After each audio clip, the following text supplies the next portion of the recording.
Explore Poirot's Casebook Audio, where Agatha Christie's Hercule Poirot cracks cases in immersive audio stories. In the shadowed halls of Davenheim Hall, a wealthy financier vanishes without a trace, leaving behind a cryptic note, a blood-stained glove, and a ruby steeped in betrayal. Was it a vengeful enemy from his murky past, a trusted confidant turned traitor, or a family secret too dark to uncover? Hercule Poirot, with his razor-sharp mind, steps into a web of lies where every clue hides a deeper truth. Will he unravel the mystery before the shadows claim another victim? Listen now as the clock ticks and secrets unravel. Chapter 1. The Shadow Before the Storm. In the late autumn of 1924, the village of Charnwood nestled quietly in the heart of Hertfordshire countryside, its charm preserved in the amber glow of fading October light. The grand estate of Davenheim Hall stood at its edge, a Georgian monolith of pale stone and ivy, its tall windows reflecting the somber hues of the season. The hall was the ancestral home of Mr. Philip Davenheim, a financier of considerable repute, whose name carried weight in the city and whose fortune was whispered to rival that of minor royalty. Yet beneath the polished veneer of wealth and respectability, there stirred a current of unease, subtle as the rustle of leaves in the wind. Captain Arthur Hastings, recently returned from a tiresome journey to London, found himself invited to Davenheim Hall for a weekend retreat. The invitation had come from Mrs. Eleanor Davenheim, the financier's elegant and enigmatic wife, whose letter hinted at a gathering of note. Hastings, ever susceptible to the allure of a country house weekend, accepted with alacrity, though he could not shake a vague sense of foreboding. The train from King's Cross had deposited him at Charnwood Station, where a sleek Rolls-Royce driven by a taciturn chauffeur named Jenkins awaited to convey him to the hall. As the car wound through lanes flanked by ancient oaks, Hastings reflected on the curious composition of the weekend's party. Mrs. Davenheim's letter had mentioned a small but distinguished group. Her husband, Philip, a man of 50 known for his sharp intellect and sharper temper. Their daughter, Miss Charlotte Davenheim, a spirited young woman of 22, recently returned from a Swiss finishing school. Mr. Gerald Warner, a solicitor and Philip's confidant, whose dour demeanor belied a keen legal mind. Mrs. Lavinia Warner, Gerald's wife, a woman of faded beauty and nervous disposition, and Mr. Victor Crane, a stockbroker and Philip's business associate, whose brash confidence grated on more refined sensibilities. Rounding out the party was Dr. Rupert Langley, the village physician, a widower of quiet charm, and Miss Sylvia Gray, Charlotte's former governess, now a companion to Mrs. Davenheim, whose reserved nature masked a sharp intelligence. The car rolled to a stop before the hall's imposing entrance, where a butler, impeccably attired, greeted Hastings with a bow. "Captain Hastings, sir. Welcome to Davenheim Hall. Mrs. Davenheim awaits you in the drawing room." The drawing room was a study in opulence, its walls adorned with portraits of stern-faced Davenheims, its chandelier casting a warm glow over velvet upholstery and polished mahogany. Mrs. Eleanor Davenheim rose to greet him, her dark eyes bright with a warmth that seemed almost too deliberate. She was a woman of 40, her beauty undimmed by time, though a faint tension lingered in the set of her shoulders. "Captain Hastings, how delightful that you could join us," she said, her voice smooth as silk. "I trust your journey was pleasant?" "Quite, thank you," Hastings replied, accepting a glass of sherry from a tray proffered by a maid. "Though I confess I'm intrigued by the occasion, your letter was rather mysterious." Mrs. Davenheim's smile flickered. "Merely a gathering of friends, Captain. My husband has been under some strain of late. Business matters, you understand. I thought a weekend of company might lift his spirits." As she spoke, the other guests filtered into the room. Charlotte Davenheim, a vision in emerald silk, greeted Hastings with a playful curtsy, her eyes sparkling with mischief. Gerald Warrender offered a curt nod, his thin lips pressed into a line, while his wife, Lavinia, murmured a greeting so soft it was nearly lost. Victor Crane, broad-shouldered and loud-voiced, clapped Hastings on the back with undue familiarity, declaring, "Good to have a military man among us, Captain. Keeps things lively." Dr. Langley, by contrast, was reserved, his handshake firm but his expression unreadable. Miss Sylvia Gray, standing slightly apart, offered a polite smile, her gray eyes assessing Hastings with quiet curiosity.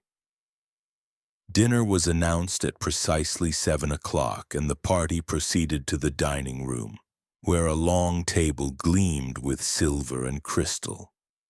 Philip Davenheim presided at the head, his presence commanding despite his silence. He was a man of imposing stature, his dark hair streaked with gray, his eyes sharp and unyielding. Yet there was a pallor to his complexion, a tightness to his jaw that suggested a man burdened by more than the weight of his wealth. The meal was exquisite.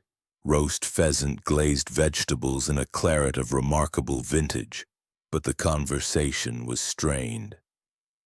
Charlotte teased her father about his reclusive habits, earning a sharp glance. Victor Crane boasted of a recent financial coup, his voice grating against the room's elegance. Mrs. Warrender toyed nervously with her napkin, while her husband's responses were clipped, almost curt. Dr. Langley spoke little, though his occasional remarks on village life were met with polite nods. Miss Gray, seated beside Hastings, offered insightful comments on literature, her voice soft but precise.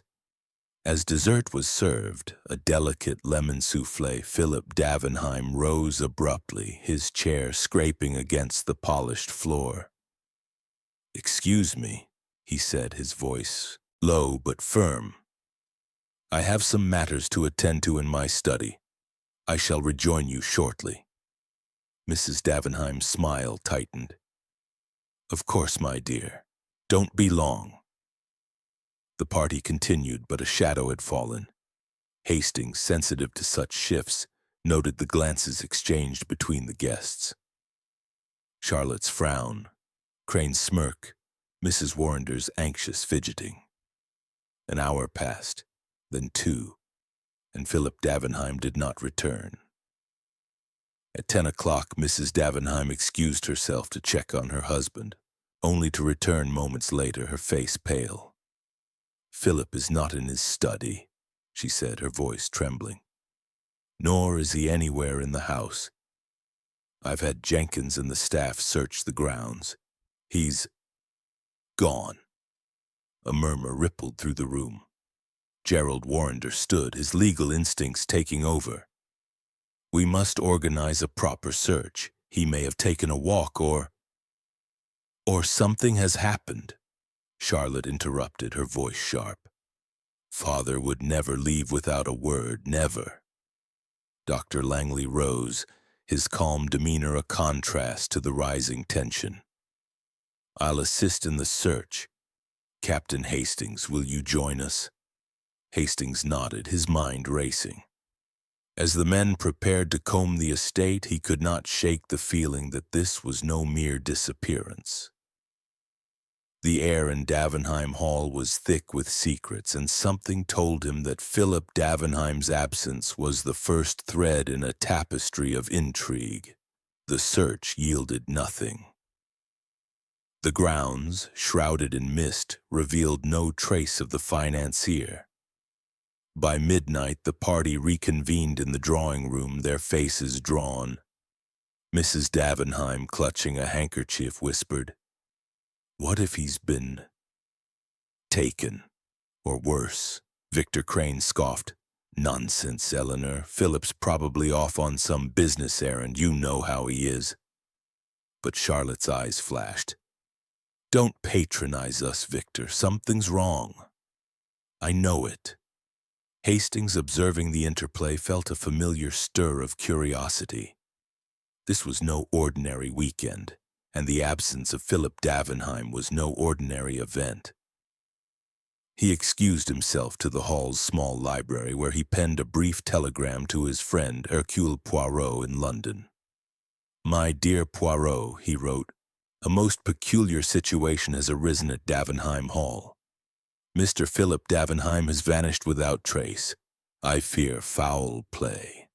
Your presence is urgently requested. Hastings." As he handed the telegram to the butler for dispatch, Hastings glanced back at the drawing room where the guests sat in uneasy silence. The storm had not yet broken, but its shadow loomed large, and only one man could unravel the mystery that lay beneath. Chapter 2. The Silent Study. The clock in the grand hall of Davenheim Hall struck 1 in the morning, its chimes echoing through the silent corridors like a mournful knell. The guests, still gathered in the drawing room, sat in a state of uneasy vigil, their faces etched with varying degrees of concern, suspicion, and exhaustion. Captain Hastings, having dispatched his telegram to Hercule Poirot, returned to find the atmosphere thick with unspoken questions. The disappearance of Philip Davenheim had cast a pall over the house, and the absence of any clue to his whereabouts only deepened the sense of foreboding. Mrs. Eleanor Davenheim, seated by the fire, clutched her handkerchief, her eyes darting toward the door as though expecting her husband to stride through at any moment. Charlotte, her daughter, paced before the tall windows, her earlier composure giving way to agitation. "This is intolerable," she declared, her voice sharp. "Father would not simply vanish. Someone must know something." Gerald Warrender, ever the solicitor, adjusted his spectacles and spoke in measured tones. "Let us not leap to conclusions, Charlotte. Your father is a man of many responsibilities. He may have been called away on urgent business." "Without informing me," Mrs. Davenheim's voice was soft but laced with incredulity. "Philip is meticulous. He would never leave without a word, not even for business." Victor Crane, sprawled in an armchair with a glass of brandy, snorted. "Meticulous or not, Eleanor, men like Philip have enemies. Rivals in the city, perhaps, or creditors. His ventures haven't all been golden, you know."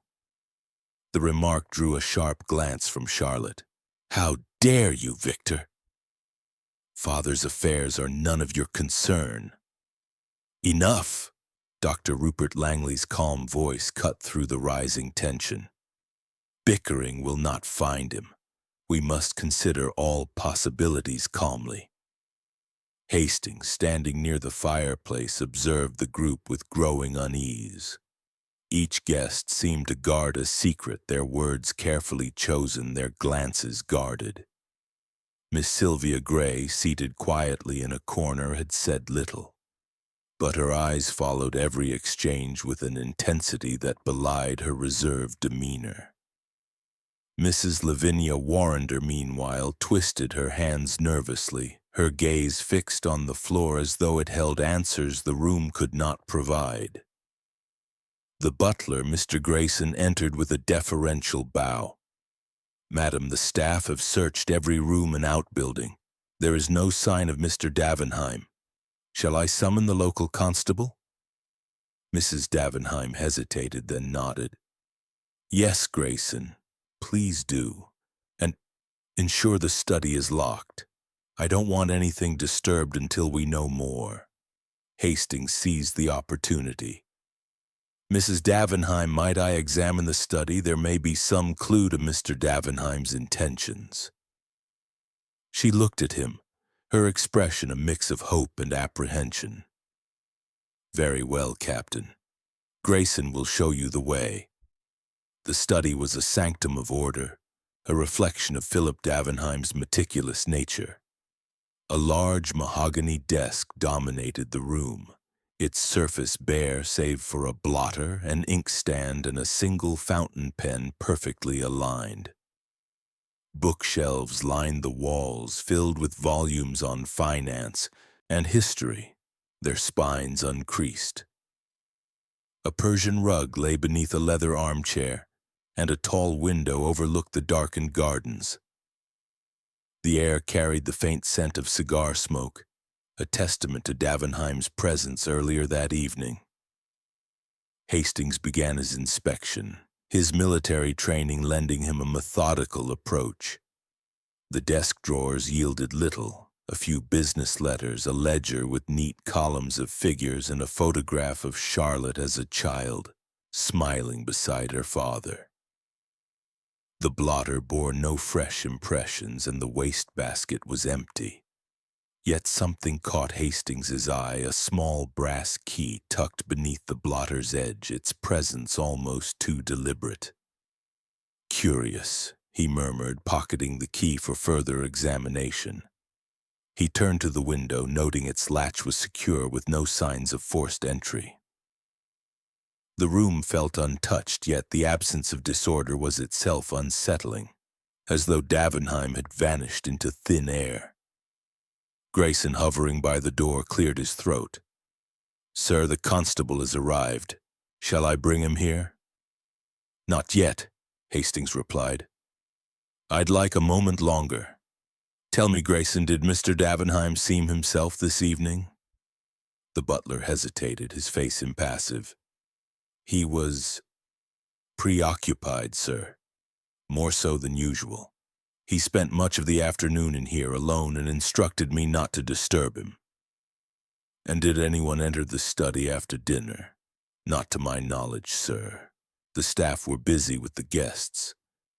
But I cannot say for certain." Hastings nodded, his mind racing. The key, the locked study, the absence of any note or sign of struggle, it all pointed to a deliberate act. But whether by Davenheim himself or another, he could not yet say.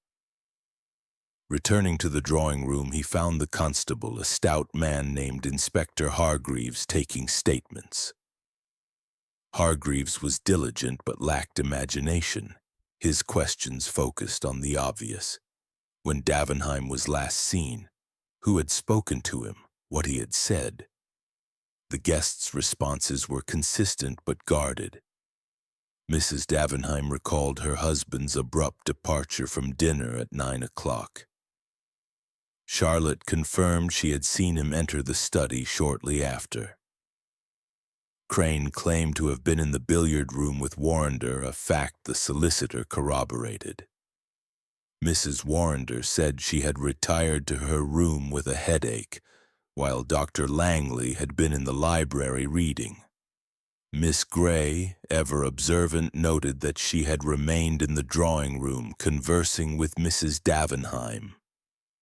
Hargreaves scribbled in his notebook, his brow furrowed. "Right then. No one saw him leave the house.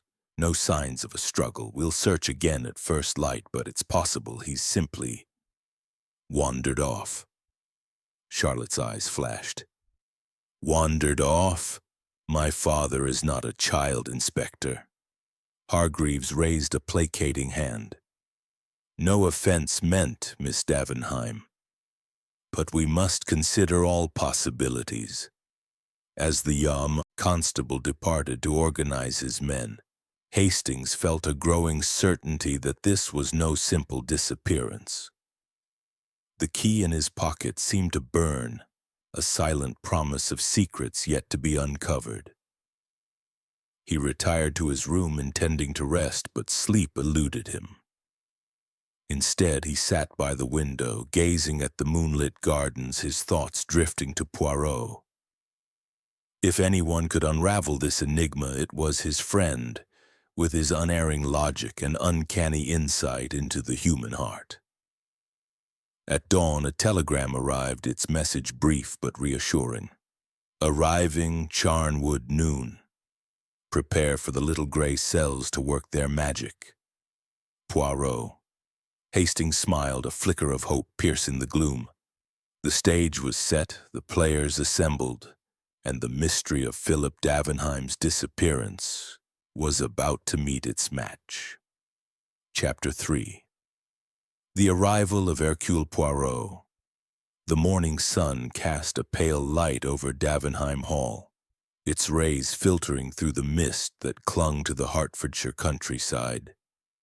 The estate, so grand in the twilight, now seemed subdued, as though the very stones mourned the absence of their master. Captain Hastings, having slept fitfully, stood at the window of his guest room, the small brass key from Philip Davenheim's study weighing heavily in his pocket. His thoughts were interrupted by the distant hum of an approaching motor car, and his heart lifted at the prospect of Hercule Poirot's arrival. At precisely noon, as promised, a sleek black taxi rolled up the gravel drive. From it emerged the diminutive figure of Hercule Poirot, his appearance as immaculate as ever.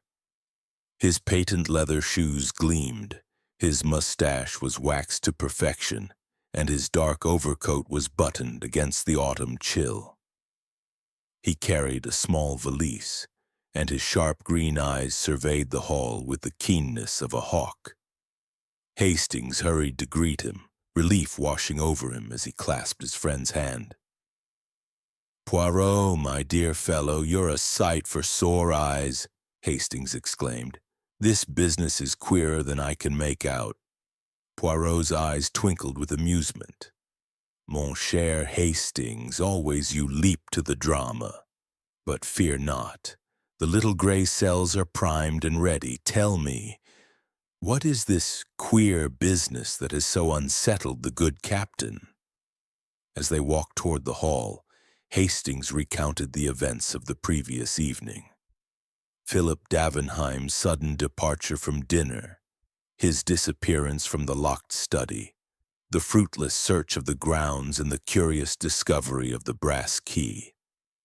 Poirot listened intently, his head tilted slightly, his fingers stroking his mustache in a gesture Hastings knew signaled deep thought.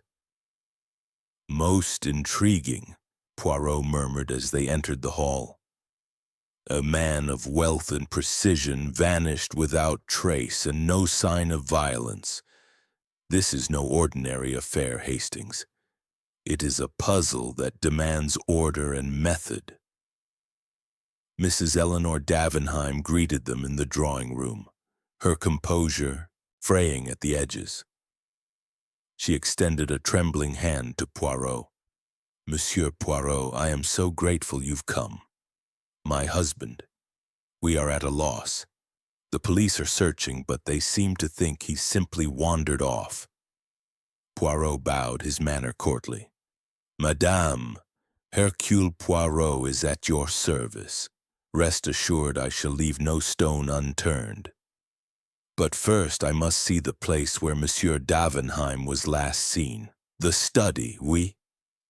Mrs. Davenheim nodded, leading them to the study with Grayson, the butler, in tow. The room was as Hastings had left it, orderly, almost sterile, with the desk, bookshelves, and Persian rug untouched by the chaos of the night before. Poirot's eyes darted over every detail, his movements precise as he examined the desk, the window, and the chair where Davenheim had last sat. "Tell me, madame," Poirot said, pausing by the desk. "Your husband, he was a man of habits, no? Always the same routine, the same order?" "Yes," Mrs. Davenheim replied. Philip was meticulous. He disliked disruption. His study was his sanctuary, and he kept it just so. Poirot nodded, his fingers brushing the blotter where Hastings had found the key. And this key, Captain Hastings, you found it here? Hastings produced the small brass key, handing it to Poirot, who examined it with a magnifying glass he produced from his valise. A curious place to leave a key, under the blotter, almost as if it wished to be found, yet not too easily. What does it unlock, I wonder? Grayson cleared his throat. It resembles the key to the safe, sir, though I cannot be certain. Mr. Davenheim kept his private papers in a wall safe behind the portrait of his father. Poirot's eyes gleamed as he crossed to the portrait, a stern-faced patriarch glowering from the canvas. With Grayson's assistance, he swung the frame aside to reveal a small safe embedded in the wall. The key fit perfectly, and the door clicked open, revealing a collection of documents, a velvet pouch, and a single sheet of paper bearing a handwritten note. Poirot read the note aloud, his voice deliberate. If I am gone, look to the shadows of my past. Signed, P.D. Mrs. Davenheim gasped, her hand flying to her mouth. What does it mean? Is it a farewell? Perhaps, Poirot said, his tone enigmatic. Or perhaps it is a clue, madame. We shall see. He turned his attention to the pouch, which contained a single ruby, its facets catching the light like a drop of blood. Mon Dieu, a gem of considerable value, and yet it is left behind. Most curious. Leaving the study, Poirot requested to meet the other guests who had gathered in the morning room for tea. The atmosphere was strained, each person eyeing the others with a mix of suspicion and unease. Charlotte Davenheim, her eyes red from sleeplessness, stood by the window, while Victor Crane lounged with forced nonchalance. Gerald Warrender and his wife sat stiffly, their expressions guarded, and Dr. Langley sipped his tea with quiet detachment. Miss Sylvia Gray, as ever, observed from the sidelines, her gray eyes missing nothing. Poirot introduced himself with a flourish, his presence commanding attention. Mesdames et messieurs, I am Hercule Poirot, and I have been engaged to unravel the mystery of Monsieur Davenheim's disappearance. I ask for your cooperation. Each of you, I am certain, holds a piece of the puzzle, whether you know it or not. Victor Crane laughed, a harsh sound. You're wasting your time, Mr. Poirot. Philip's probably halfway to London by now, sorting out some deal. Poirot's smile was polite but sharp. Monsieur Crane, I do not deal in probabilities, but in facts. And the fact is, a man does not vanish from his own home without reason. Now let us begin. Where were each of you at 9 o'clock last evening when Monsieur Davenheim left the dining room? The alibis were reiterated, much as they had been to Inspector Hargreaves. Crane and Warrender in the billiard room, Mrs. Warrender in her bedroom, doctor. Langley in the library, Miss Gray and Mrs. Davenheim in the drawing room, and Charlotte briefly in the study to speak with her father before joining her mother. Poirot listened, his head tilted, his eyes narrowing at each response. And you, Mademoiselle Charlotte, he said, turning to the young woman. What did you and your father discuss in the study? Charlotte hesitated, her fingers twisting the hem of her sleeve. It was private, a family matter. I asked him about his plans for the estate. He seemed distracted, but he said nothing about leaving. Poirot nodded, his expression unreadable. And no one saw him after this? A chorus of denials followed, though Hastings noted a flicker of unease in Mrs. Warrender's eyes and a tightening of Crane's jaw. Poirot, too, seemed to notice, but he said nothing, instead requesting a tour of the grounds. As they walked through the gardens, Poirot's attention was drawn to a small summer house near the edge of the estate, its door slightly ajar. Inside he found a cigarette stub, its brand unfamiliar, and a faint scuff mark on the floor as though something heavy had been dragged. "Interesting," he murmured, pocketing the stub. "This place, it is not often used, no." Grayson, who had accompanied them, nodded. "Rarely, sir. It's mostly for storage now." The tour concluded with no further discoveries, and Poirot retired to the library to arrange his thoughts. Hastings, restless, joined him, watching as his friend paced, muttering to himself in French. "Poirot, what do you make of it?" Hastings asked. "The note, the ruby, the cigarette stub, do they mean anything?" Poirot turned, his eyes bright. "Everything means something, Hastings. The note speaks of shadows, the ruby of wealth, the cigarette of a stranger, or perhaps not so strange. But we must be patient. The truth it hides, but it cannot hide forever from Hercule Poirot."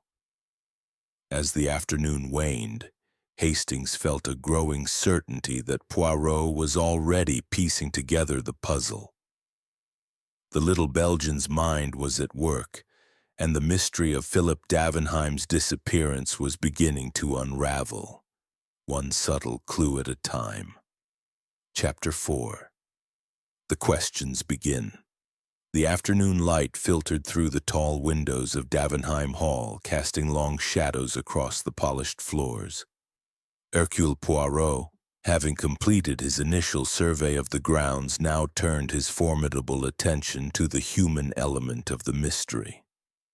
The guests, still shaken by Philip Davenheim's disappearance, were summoned to the morning room, where Poirot prepared to conduct his interviews.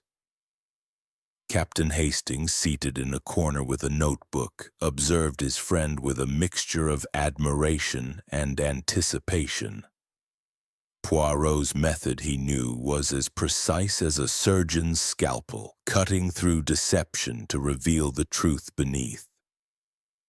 Poirot stood before the fireplace, his small figure radiating authority. His mustache was impeccably groomed, his eyes sharp as they surveyed the assembled group.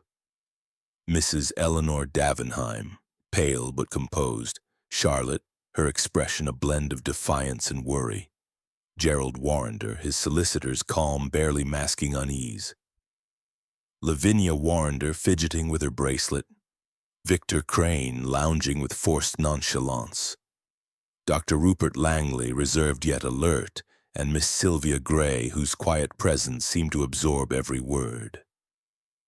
"Mesdames et messieurs," Poirot began, his voice clear and measured, "the disappearance of Monsieur Davenheim is no mere accident. It is a puzzle, and to solve it I must understand the man and those around him. I shall ask each of you questions, and I urge you to speak with candor. The smallest detail may be the key to the truth." He turned first to Mrs. Davenheim, his tone gentle but probing. "Madam, describe your husband's state of mind in the days before his disappearance. Was he troubled, distracted, perhaps fearful?" Mrs. Davenheim's fingers tightened around her handkerchief. "Philip was preoccupied, business matters as always. He spent long hours in his study, often late into the night. But he confided little in me. He was not a man to share his burdens." Poirot nodded, his eyes narrowing slightly. "And did he mention any threats, any enemies, perhaps in the city?" She shook her head. "No. Nothing specific, though. He received a letter 2 days ago that seemed to unsettle him. He burned it in the study fireplace without a word." Hastings jotted this down, his interest piqued. Poirot, however, moved on to Charlotte, who stood with her arms crossed. Mademoiselle, you spoke with your father in the study last evening. What was the nature of this family matter you discussed? Charlotte's cheeks flushed, but her voice was steady.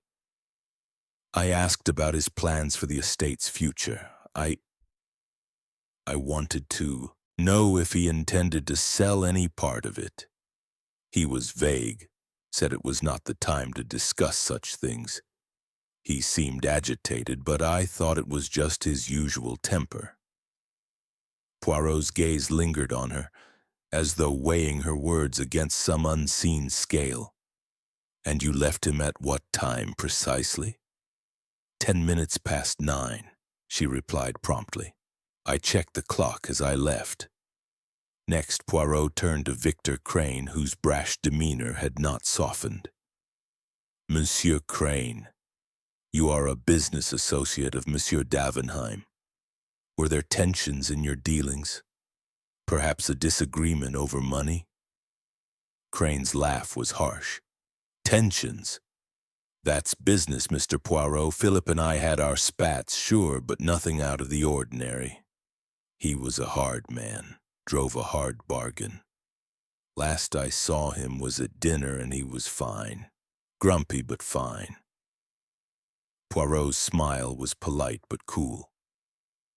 And you were in the billiard room with Monsieur Warrender from 9 o'clock onward, oui?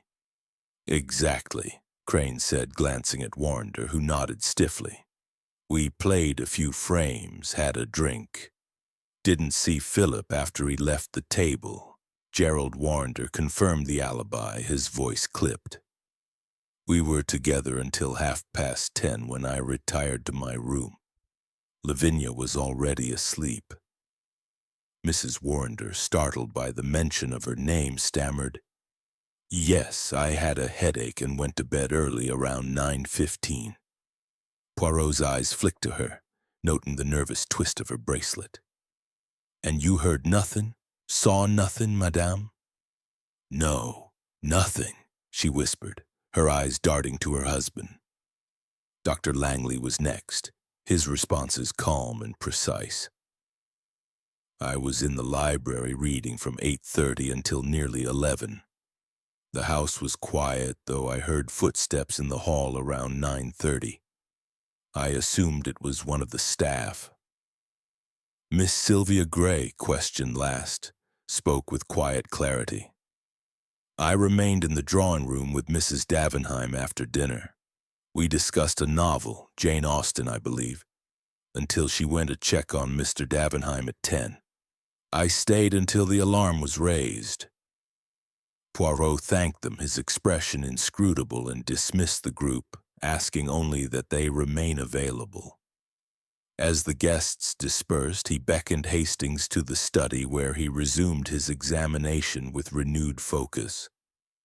Hastings, mon ami, the alibis, they are too neat, too precise. In life there is always a little chaos, no? Yet here all is order, except for the disappearance itself. He returned to the safe, re-examining the note. If I am gone, look to the shadows of my past. He tapped it thoughtfully. This phrase, it is deliberate. Shadows suggest secrets, regrets, perhaps enemies. We must learn more of Davenheim's past. Hastings, eager to contribute, mentioned the cigarette stub from the summer house. Poirot produced it from his pocket, studying it closely. A Turkish brand not common in this country. None of our guests admitted to smoking, yet this was fresh. Perhaps a visitor or a clue left to mislead. They moved to the fireplace where Poirot sifted through the ashes. Among the charred remains he found fragments of paper, their edges curling like blackened petals. The letter Madame Davenheim mentioned, he said, carefully collecting the scraps. It is burned, but not beyond hope. I shall have these analyzed in London. The ink, the paper, they may tell us something. As they left the study, Poirot paused by the hall clock, noting its time, 2:47 p.m. Time, Hastings, is our ally and our enemy. Every alibi hinges on it, yet time can lie. We must verify each moment. The rest of the afternoon was spent in quiet observation. Poirot wandered the house, noting the layout, the study's proximity to the back door, the servant's staircase, the narrow path leading to the summer house. He spoke briefly with the staff, who confirmed Grayson's account of Davenheim's preoccupation. Jenkins, the chauffeur, mentioned driving Davenheim to London 3 days prior, where he met an unknown man at a club. "He was tense after, sir," Jenkins said. "Didn't speak the whole way back." By evening, Inspector Hargreaves returned with no new findings. The grounds had been searched again, the village canvassed, but Philip Davenheim remained a ghost. Poirot, undeterred, gathered the guests for dinner, his presence a subtle pressure. Conversation was stilted, each guest wary under his watchful gaze. Hastings noted a particular tension between Crane and Charlotte, whose exchanges were sharp, and a fleeting glance between Mrs. Warrender and Dr. Langley that seemed to carry unspoken meaning. As the meal ended, Poirot rose, his voice cutting through the silence. "Mes amis, I have begun to see the shape of this mystery, though it is not yet clear. I ask you to reflect on your own actions, your own secrets. For Hercule Poirot sees all, and the truth, it will not remain hidden." The guests exchanged uneasy glances, and Hastings felt a chill. Poirot was setting his trap, planting seeds of doubt that would in time bear fruit. The little Belgian retired to his room, but not before whispering to Hastings, "Tomorrow, mon ami, we dig deeper. The shadows of Davenheim's past, they call to us." Chapter 5. The Red Herrings. The morning of the second day at Davenheim Hall dawned gray and heavy, the sky a canvas of brooding clouds that mirrored the tension within the house. Hercule Poirot, ever punctual, emerged from his room at precisely 8 o'clock, his attire immaculate and his demeanor calm yet purposeful. Captain Hastings, who had joined him for breakfast in the dining room, noted the glint in his friend's eyes, a sign that the little gray cells were already at work sifting through the tangled threads of the mystery. The guests, summoned once more to the morning room, were visibly strained. Mrs. Eleanor Davenheim's elegance was marred by dark circles under her eyes, while Charlotte's youthful energy had given way to a restless agitation. Gerald Warrender's solicitor's reserve seemed to falter, his fingers drumming on the arm of his chair. Lavinia Warrender's nervous glances darted between her husband and the door, as though expecting an interruption. Victor Crane, by contrast, maintained his brash confidence, though his laughter rang hollow. Dr. Rupert Langley and Miss Sylvia Gray remained composed, their silence a stark contrast to the others' unease. Inspector Hargreaves had arrived earlier, his notebook filled with fruitless leads. "We've searched the woods, the village, even the river bank," he reported to Poirot, his tone weary. "No sign of Mr. Davenheim, living or otherwise. I'm beginning to think he's left the county." Poirot's mustache twitched, a subtle sign of disagreement. "No, Inspector, a man like Philip Davenheim does not vanish without purpose. We must look closer, not farther. The answer lies within these walls, among these people." Hargreaves frowned but nodded, deferring to Poirot's reputation. The inspector's attention had fixated on a new piece of evidence. A groundskeeper had reported seeing a stranger near the estate's gates at dusk the previous evening. A man in a dark coat who vanished into the woods. "Could be a vagrant or worse," Hargreaves said. I've got men scouring the area for him. Poirot's eyes narrowed.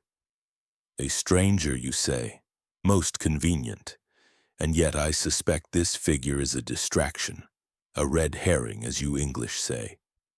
Tell me, Inspector, what do you know of Monsieur Davenheim's financial affairs? Hargreaves hesitated. Well, he's a wealthy man, isn't he? Big in the city, stocks, investments. I've heard whispers of trouble, some bad deals, but nothing concrete. Whispers are not facts, Poirot said sharply. But they are a start. I shall require access to Monsieur Davenheim's financial records. Perhaps Monsieur Warrender can assist? Gerald Warrender, overhearing, stiffened. I'm his solicitor, Mr. Poirot, but his private accounts are private. I'd need a court order. Poirot's smile was polite but unyielding. We shall see, monsieur. The law must bend when a man's life is at stake, no? The morning's interviews began, with Poirot focusing on the alibi's finer details. He questioned Victor Crane first, noting the stockbroker's evasive answers about his relationship with Davenheim. You say you had no serious disagreements, Poirot pressed, yet you hinted at dinner that his ventures were not always successful. What did you mean? Crane shrugged, his grin forced. Just talk, Mr. Poirot. Philip's a gambler in the markets. Sometimes he wins, sometimes he doesn't. I didn't mean anything by it. Poirot's gaze lingered, but he moved on to Mrs. Warrender, whose nervous demeanor grew more pronounced under his scrutiny. Madame, you retired early with a headache. Did you take any remedy, perhaps visit the library for a book to soothe you? Lavinia's hands twisted in her lap. No, I just lay down. I didn't leave my room until the alarm was raised. Her husband interjected, his voice sharp. My wife was unwell, Mr. Poirot. There's nothing more to it. Poirot raised an eyebrow but said nothing, turning instead to Dr. Langley. Monsieur le Docteur, you heard footsteps at 9:30. Can you describe them? Heavy, light, hurried. Langley frowned, considering. Light, I'd say. Quick, like someone moving with purpose, but I couldn't say who. The interviews continued, each guest's story holding firm but revealing cracks under Poirot's relentless probing. Hastings, scribbling notes, felt the weight of suspicion settle on Victor Crane, whose flippant attitude seemed a mask for something darker. The stranger at the gates, too, loomed large in his mind, a convenient suspect, perhaps too convenient. After lunch, Poirot requested a private meeting with Charlotte in the library. The young woman, though weary, met his gaze with defiance. Mademoiselle, Poirot began, you are protective of your father, yet you withhold something. What did you truly discuss in the study? Charlotte's lips trembled, but she held firm. I told you it was about the estate. I asked if he planned to sell part of it to cover debts. He was angry, said I didn't understand his work. Debts? Poirot's voice was soft, almost coaxing. What do you know of these debts? She hesitated, then whispered. I overheard him arguing with Victor a week ago. Something about a failed investment. Father said Victor had misled him, cost him thousands. Poirot nodded, filing the information away. Merci, mademoiselle, you have been most helpful. As Charlotte left, Poirot turned to Hastings. You see, mon ami, the red herrings multiply. The stranger at the gates, Crane's careless words. The burned letter, all designed to distract, but from what? They returned to the study where Poirot re-examined the safe. The ruby, still in its pouch, gleamed under the light. This gem, Poirot mused, it is not merely valuable. It is a symbol, perhaps, of a debt, a promise, or a betrayal. We must learn its history. He then studied the charred paper fragments from the fireplace, painstakingly piecing them together on the desk. Though much was lost, a few words were legible. Payment due. Consequences. Shadow. Poirot's eyes gleamed. A threat, Hastings. Someone demanded payment, and Davenheim burned the evidence, but why? The afternoon brought a new discovery. A maid, timidly approaching Poirot, reported finding a torn glove in the shrubbery near the summer house. It was of fine leather monogrammed with the initials P.D. Poirot examined it closely, noting a faint stain, possibly blood on the cuff. Mon Dieu, he murmured. This glove, it is another herring, but it tells a story. We must test this stain. Hargreaves, informed of the glove, grew animated. Blood, you say? This could be evidence of foul play. I'll have it sent to the laboratory. Poirot's smile was enigmatic. Do so, Inspector, but I caution you, do not let this glove blind you to the larger picture. As evening approached, Poirot gathered the guests in the drawing-room, his presence commanding silence. Mes amis, he said, the disappearance of Monsieur Davenheim grows more complex. I have found clues, a key, a ruby, a note, a glove, but they are threads in a tapestry not yet complete. I ask you again, if you know anything, speak now. The truth cannot hide forever. The room was silent, but Hastings noted the tension. Crane's clenched jaw, Mrs. Warrender's trembling hands, Charlotte's averted gaze. Poirot's words had stirred the waters, and something Hastings felt was about to break. As the guests dispersed, Poirot whispered to Hastings, "The red herrings. They point us away from the truth, but they also reveal it. Tomorrow, mon ami, we shall follow the shadows of Davenheim's past, and the picture will grow clearer." Chapter 6. A Clue in Detail. The third day at Davenheim Hall brought a chill wind that rattled the windows as though the house itself protested the secrets it held. Hercule Poirot, undeterred by the weather or the mounting tension among the guests, began the morning with a renewed focus on the minutiae of the case. Captain Hastings, ever his faithful companion, marveled at Poirot's ability to find significance in the smallest details, where others saw only the mundane. Today, Poirot's attention was fixed on a single inconsistency, a thread that, if pulled, might unravel the mystery of Philip Davenheim's disappearance. After a light breakfast, Poirot requested a private audience with the butler, Grayson, in the library. The room, with its walls of leather-bound books and heavy oak furniture, provided a fitting backdrop for Poirot's methodical interrogation. Grayson stood stiffly, his demeanor as polished as the silver he oversaw, but his eyes betrayed a flicker of unease. "Monsieur Grayson," Poirot began, his voice soft but commanding, "you are the eyes and ears of this house. Nothing escapes your notice, no?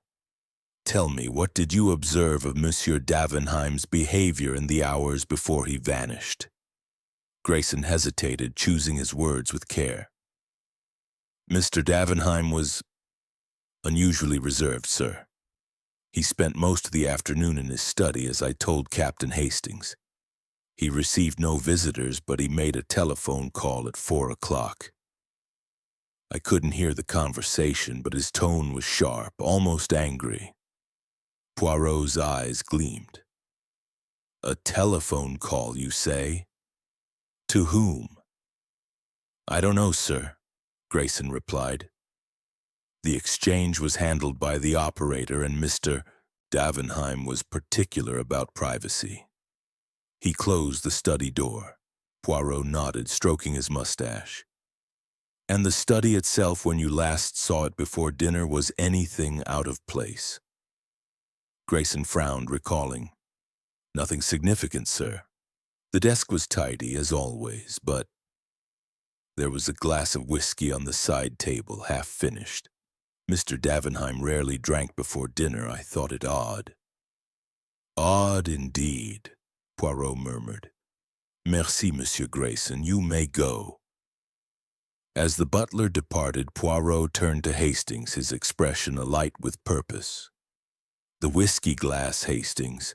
It is a detail that speaks. A man of habit breaking his routine. Why? We must examine this glass. They proceeded to the study where the glass remained on the side table, its amber contents catching the morning light. Poirot inspected it closely, noting a faint smudge on the rim. A fingerprint, perhaps, he said, producing a small brush and powder from his valise.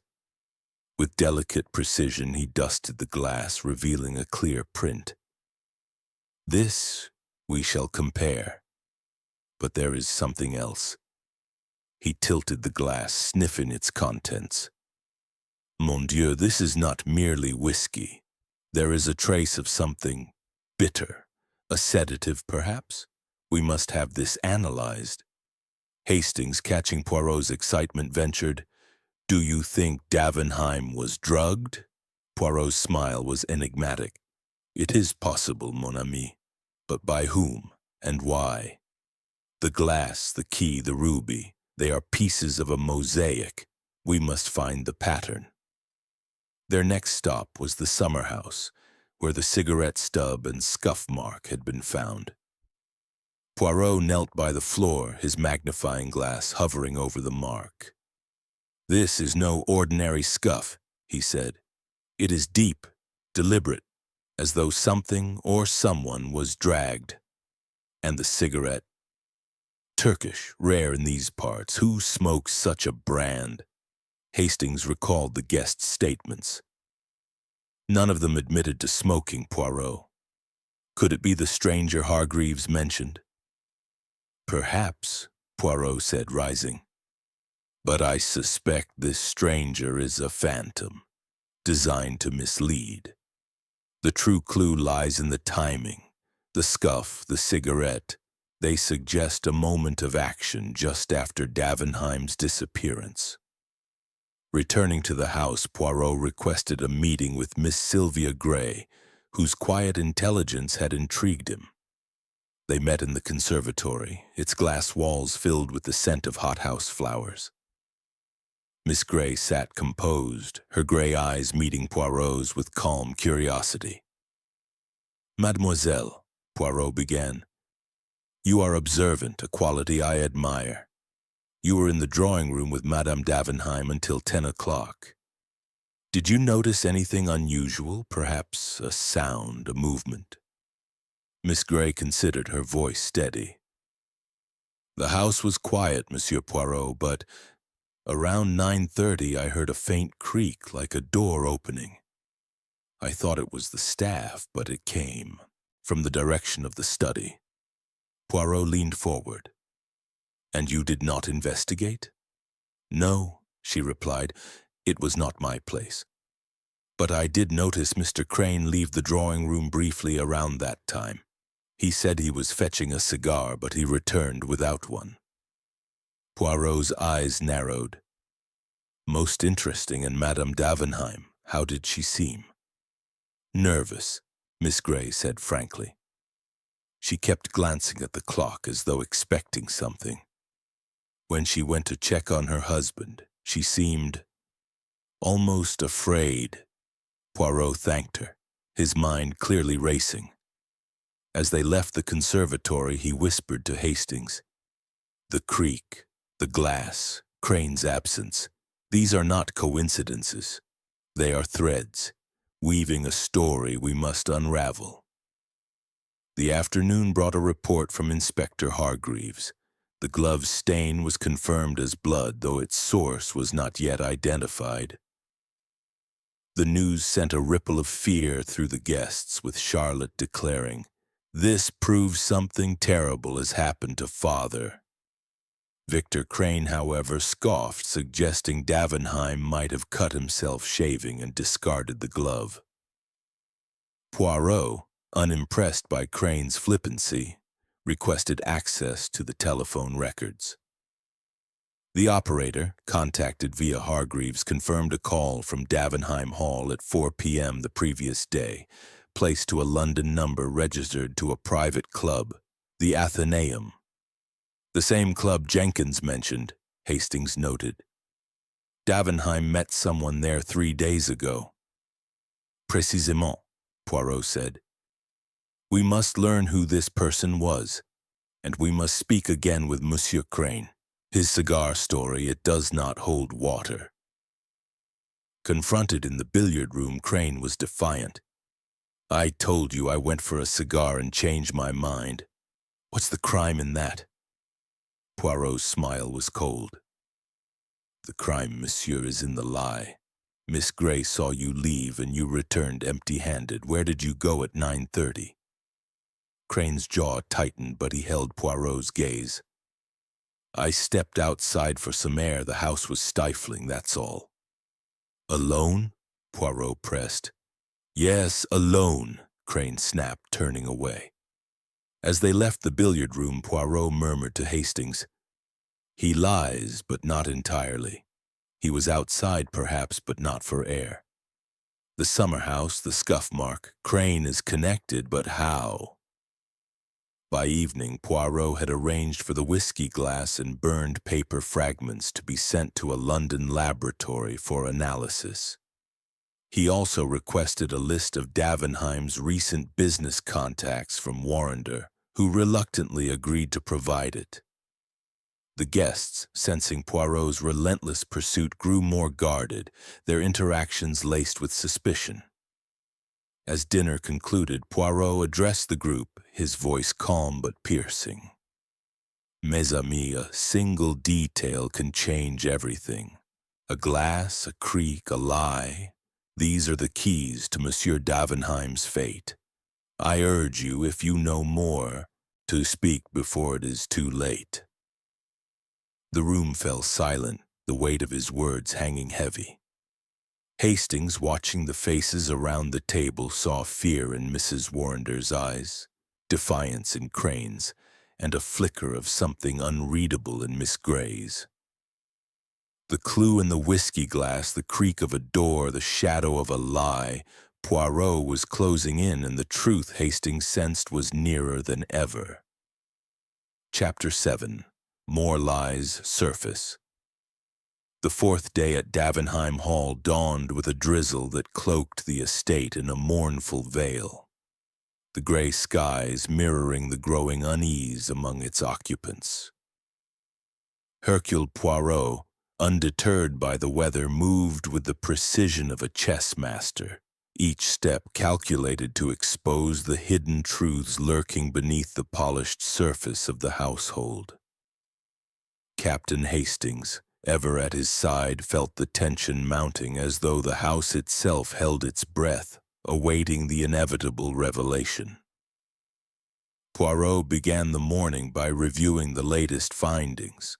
The laboratory in London had confirmed the whiskey glass contained traces of chloral hydrate, a sedative, though in a small enough dose to suggest it was meant to incapacitate rather than kill. The burned paper fragments yielded little more.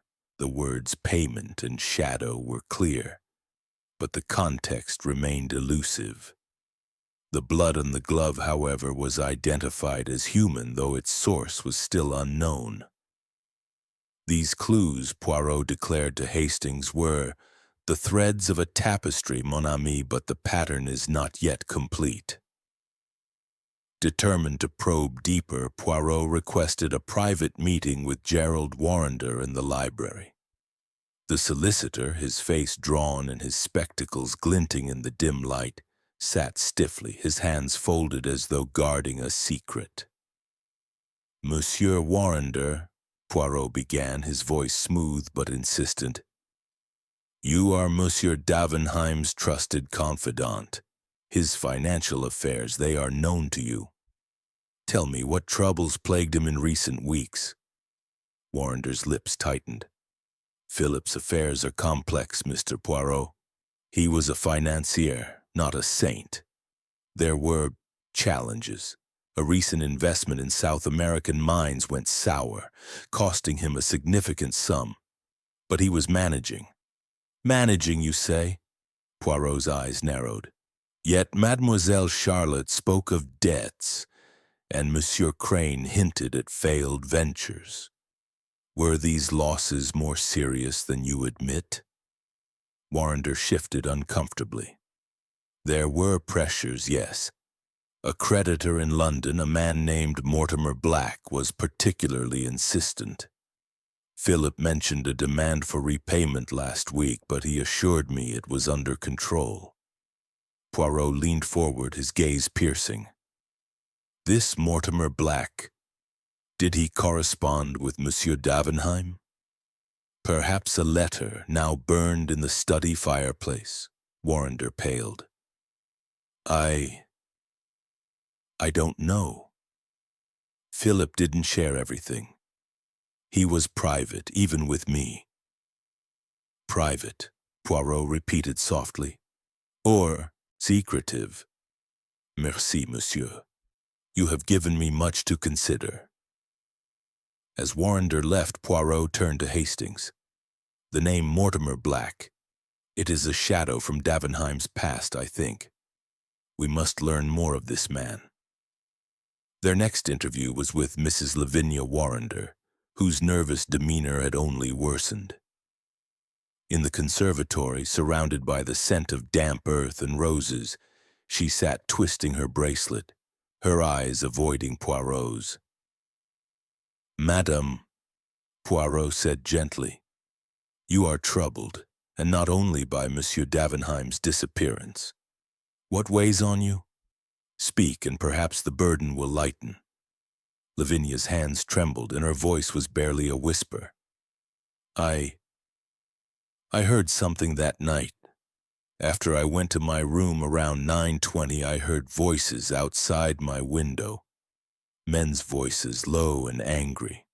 I couldn't make out the words, but one sounded like Philip. Poirot's eyes gleamed. And the other? Did you recognize it? She shook her head, tears welling. No, but it wasn't Gerald. I'd know his voice anywhere. I was afraid to look out, so I stayed in bed. I told myself it was nothing, but now... Poirot patted her hand, his tone soothing. You have done well to tell me, madame. This is a piece of the puzzle, and it fits oh so neatly. As Lavinia departed, Hastings whispered, Voices outside? Could it be the stranger Hargreaves mentioned? Perhaps, Poirot replied, but I suspect these voices belong to those already within our circle. The stranger is too convenient, Hastings, a phantom to distract from the truth. The afternoon brought a new revelation. Inspector Hargreaves, bustling with self-importance, arrived with news from the Athenaeum Club in London. The telephone call from Davenheim's study at 4 p.m. had been to a member, a Mr. Mortimer Black, confirming Warrender's account. Black's a shady sort, Hargreaves said, known for high-stakes loans and ruthless terms. I've sent a man to question him. Poirot nodded, but his expression was skeptical. This Black, he is a lead, but not the answer. The truth lies closer, Inspector. Tell me, have you traced the Turkish cigarette brand? Hargreaves shook his head. Not yet. It's rare, imported. None of the local shops carry it. Then we must look to our guests, Poirot said. Someone brought that cigarette to the summer house. Determined to test his suspicions, Poirot requested a second interview with Victor Crane, whose flippant attitude had begun to fray under scrutiny. They met in the billiard room, where Crane leaned against the table, a cigar in hand, though Hastings noted it was not Turkish. Monsieur Crane, Poirot began. You are a man of the city like Monsieur Davenheim. You knew of his troubles with Mortimer Black, did you not? Crane's grin faltered. Heard rumors, sure. Philip was in deep with Black, owed him a fortune, but that's his business, not mine. And yet, Poirot pressed, you argued with him a week ago as Mademoiselle Charlotte overheard. About a failed investment. Was this connected to Black? Crane's eyes narrowed. You're fishing, Poirot. Yes, we argued. Philip blamed me for pushing him into a bad deal, but I didn't twist his arm. He made his own choices. And the night he disappeared, Poirot continued. You left the drawing room at 9:30, claiming to fetch a cigar. Yet you returned empty-handed. Where did you go? Crane's jaw clenched. I told you I stepped outside, needed air. You're making something out of nothing. Poirot's smile was cold. Nothing, monsieur? A man vanishes, a cigarette is found, voices are heard. These are not nothing, and I, Hercule Poirot, do not fish, I hunt. Crane stormed out, leaving a cloud of cigar smoke. Hastings, watching him go, said, He's hiding something, Poirot. That argument with Davenheim, it's more than he's letting on. Oui, mon ami, Poirot agreed, and not only Crane. There are lies here woven into every alibi, but one lie will break, and the tapestry will unravel. As evening fell, Poirot gathered the guests in the drawing room, his presence a quiet storm. Mes amis, he said, the shadows of Monsieur Davenheim's past grow clearer. Debts, threats, voices in the night, these are not accidents. Someone in this room knows more than they say. I urge you, speak now, before the truth is forced into the light. The silence was heavy, broken only by Mrs. Warrender's stifled sob and Charlotte's sharp intake of breath. Miss Grey's eyes met Poirot's, her expression unreadable, while Dr. Langley's fingers tightened around his teacup. Crane stared at the floor, his earlier bravado gone. As the guests dispersed, Poirot whispered to Hastings, The lies, they surface like bubbles in a stream. Tomorrow we shall stir the waters further and the truth will rise. Chapter 8. The Emotional Turning Point. The fifth day at Davenheim Hall carried a weight of inevitability as though the house itself sensed the approaching climax of its secrets. The drizzle had ceased, leaving a damp chill that seeped into the bones, but Hercule Poirot remained undaunted, his mind as sharp as the morning frost. Captain Hastings, ever attuned to his friend's moods, noted a new intensity in Poirot's demeanor, a sign that the little Belgian was closing in on the truth. The guests, meanwhile, were fraying under the strain, their carefully maintained facades beginning to crack. Poirot began the day with a request to revisit the summer house, accompanied by Hastings and Inspector Hargreaves. The small structure, half hidden by overgrown shrubs, stood silent in the pale light, its door still ajar. Poirot knelt by the scuff mark on the floor, his magnifying glass tracing its edges. This mark, he said, it is not random. It is too precise, too straight. Something heavy was dragged, perhaps a trunk or... He paused, his eyes narrowing. Or a body. Hargreaves, startled, said, A body? You think Davenheim was moved from here? Poirot's smile was enigmatic. I think, Inspector, that this summer house played a role in the drama. The cigarette stub, the scuff, they are not accidents. They are stage dressing meant to mislead. Returning to the house, Poirot received a telegram from London. The laboratory had identified the fingerprint on the whiskey glass. It belonged to Philip Davenheim himself. The chloral hydrate, however, suggested he had not drunk willingly, or at least not knowingly.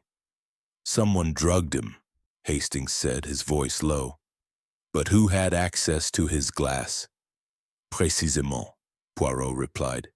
The answer lies with those closest to him. We must press harder, mon ami. Poirot's next move was to summon Mrs. Eleanor Davenheim to the library, where the fire cast flickering shadows on the walls. She entered, her face pale but composed, though her hands betrayed her nerves clutching a lace handkerchief. Poirot, standing by the window, fixed her with a gentle but unyielding gaze. "Madame," he began, "you have been most patient, but I must ask you to be candid. The note in the safe. If I am gone, look to the shadows of my past. It was written by your husband, oui? What shadows did he mean?" Mrs. Davenheim's eyes filled with tears, and for the first time her composure faltered. I don't know precisely, Monsieur Poirot. Philip was a private man, even with me. But years ago, before we married, he was involved in questionable dealings. He never spoke of them, but I heard whispers. Associates who felt betrayed, investments that ruined lives. He changed after we married, became respectable, but the past, it haunted him. Poirot leaned forward, his voice soft. And this Mortimer Black, was he part of that past? She hesitated, then nodded. I believe so. Philip mentioned his name once, years ago, with such bitterness. When the letter arrived last week, he was shaken. He said it was a reminder of old sins. I begged him to tell me more, but he refused. Her voice broke and she buried her face in her handkerchief. Poirot waited, his expression one of compassion tempered by calculation. Madame, you have carried a heavy burden. Did you see your husband after he left the dining room at 9? No, she whispered. I stayed in the drawing room with Miss Gray. I thought he was in his study working until I went to check at 10. Poirot thanked her, his mind clearly racing. As she left, he turned to Hastings. The shadows of the past, they grow darker. Madame Davenheim knows more than she says, but her grief, it is genuine.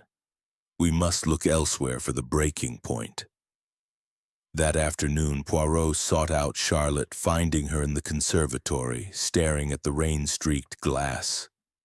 Her defiance had softened, replaced by a quiet despair. Mademoiselle, Poirot said, his tone gentle. You loved your father, yet you argued with him. What truth do you hide? Charlotte's eyes flashed, but her voice trembled. I lied about our conversation in the study. It wasn't just about the estate. I confronted him about a rumor I'd heard, that he was selling shares in the family company to pay off Mortimer Black. I was furious. I said he was betraying our legacy. He told me to trust him, that he was protecting us, but he looked afraid. Afraid? Poirot repeated. Of what or of whom? I don't know, Charlotte admitted, tears spilling over. He said some debts can't be paid with money. Then he sent me away. That was the last time I saw him. Her words hung in the air, a confession that shifted the puzzle's pieces.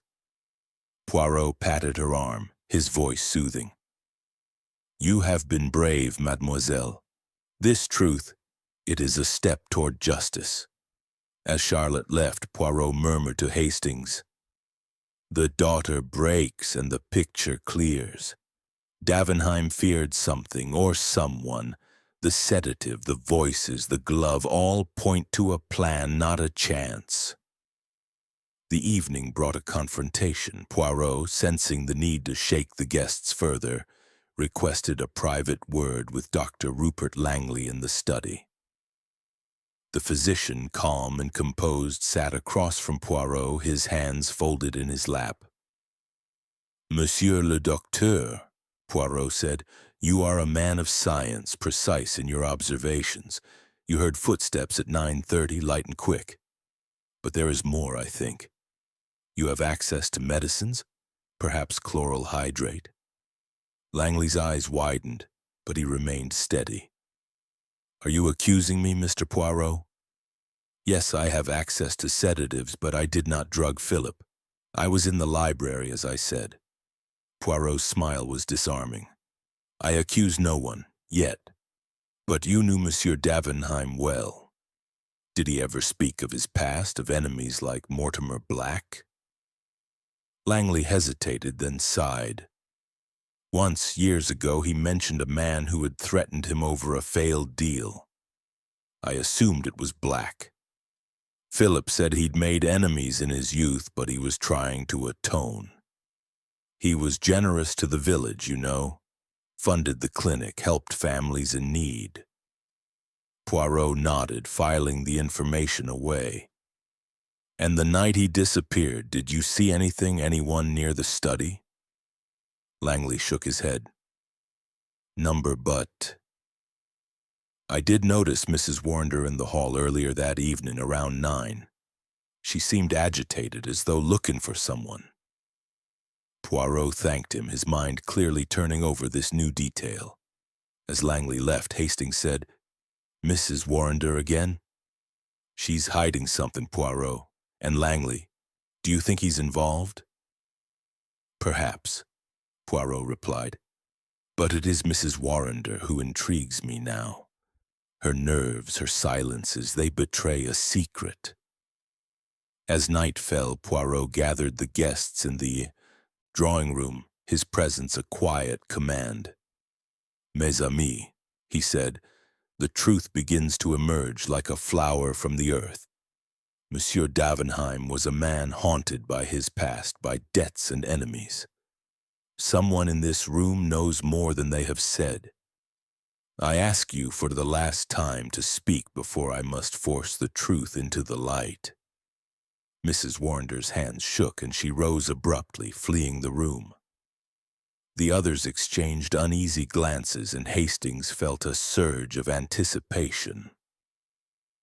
The emotional turning point had arrived and Poirot was ready to pull the thread that would unravel the mystery.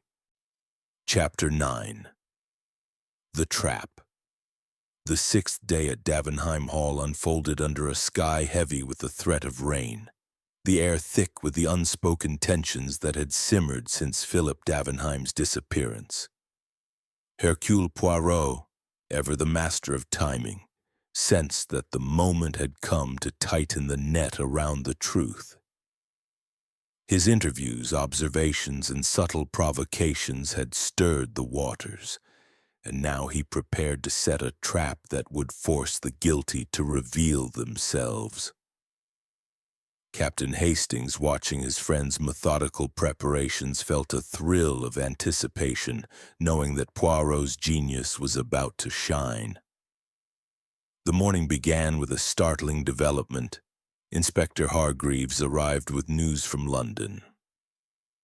Mortimer Black, the creditor named by Gerald Warrender, had been located but claimed no recent contact with Davenheim beyond the telephone call on the day of his disappearance. Black says Davenheim owed him a substantial sum, Hargreaves reported, but he denies any involvement in his vanishing, says he was at his club all evening. Poirot's eyes gleamed. A convenient alibi, Inspector, but one we shall test. This Black, he is a shadow, but not the key. The truth lies here, in this house. Determined to press the guests further, Poirot announced a gathering in the drawing room after luncheon. Mes amis, he said to Hastings as they walked the corridors, the time for games is over. Tonight we shall apply the pressure and someone will break. Before the gathering, Poirot revisited the study, his attention drawn once more to the safe. The ruby still in its velvet pouch seemed to pulse with significance. He examined it closely, noting a faint inscription on the pouch's lining. 2 PD, a debt repaid. Poirot's mustache twitched. "This ruby, it is no mere jewel. It is a message, a link to the past. We must discover its origin." Hastings, intrigued, asked, "Do you think it's connected to Mortimer Black?" "Perhaps," Poirot replied, "but I suspect a deeper connection, one closer to home. The ruby, the note, the sedative. They form a pattern, mon ami, and tonight we shall reveal its shape."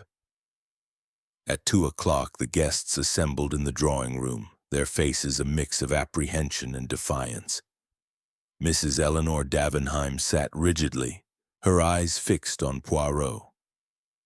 Charlotte, beside her, clutched her mother's hand, her expression a blend of hope and fear. Gerald Warrender's solicitor's calm was strained, while Lavinia Warrender's nervous fidgeting had intensified, her bracelet clicking softly. Victor Crane lounged with forced ease, though his eyes darted to the door. Dr. Rupert Langley and Miss Sylvia Gray sat apart, their calm exteriors masking the tension Poirot's presence evoked. Poirot stood before the fireplace, his small figure commanding the room. "Mesdames et messieurs," he began, his voice clear and deliberate, "the disappearance of Monsieur Philip Davenheim is no accident, no whim. It is a carefully orchestrated act, and the truth lies among you. Tonight I shall lay bare the facts, and I invite you to correct me if I err." He paced slowly, his eyes sweeping over the group. "Let us begin with the evening of the disappearance. At 9 o'clock, Monsieur Davenheim leaves the dining room, claiming business in his study.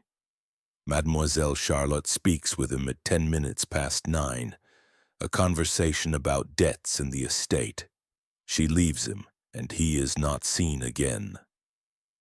At 9:30, voices are heard outside by Madame Warrender, and a creak near the study by Mademoiselle Gray. "Monsieur Crane, you left the drawing room at this time, claiming to fetch a cigar, yet returned empty-handed. Where were you?" Crane's face reddened. "I told you I went outside for air. You're twisting nothing into something, Poirot." Poirot's smile was cold. "Nothing, monsieur. A man vanishes, a sedative is found in his whiskey, a blood-stained glove is discovered, a Turkish cigarette lies in the summer house. These are not nothing. And you, Monsieur Crane, you argued with Davenheim about a failed investment, one linked to Mortimer Black." Crane stood, his fists clenched. "I had nothing to do with it. Yes, we argued, but I didn't touch him."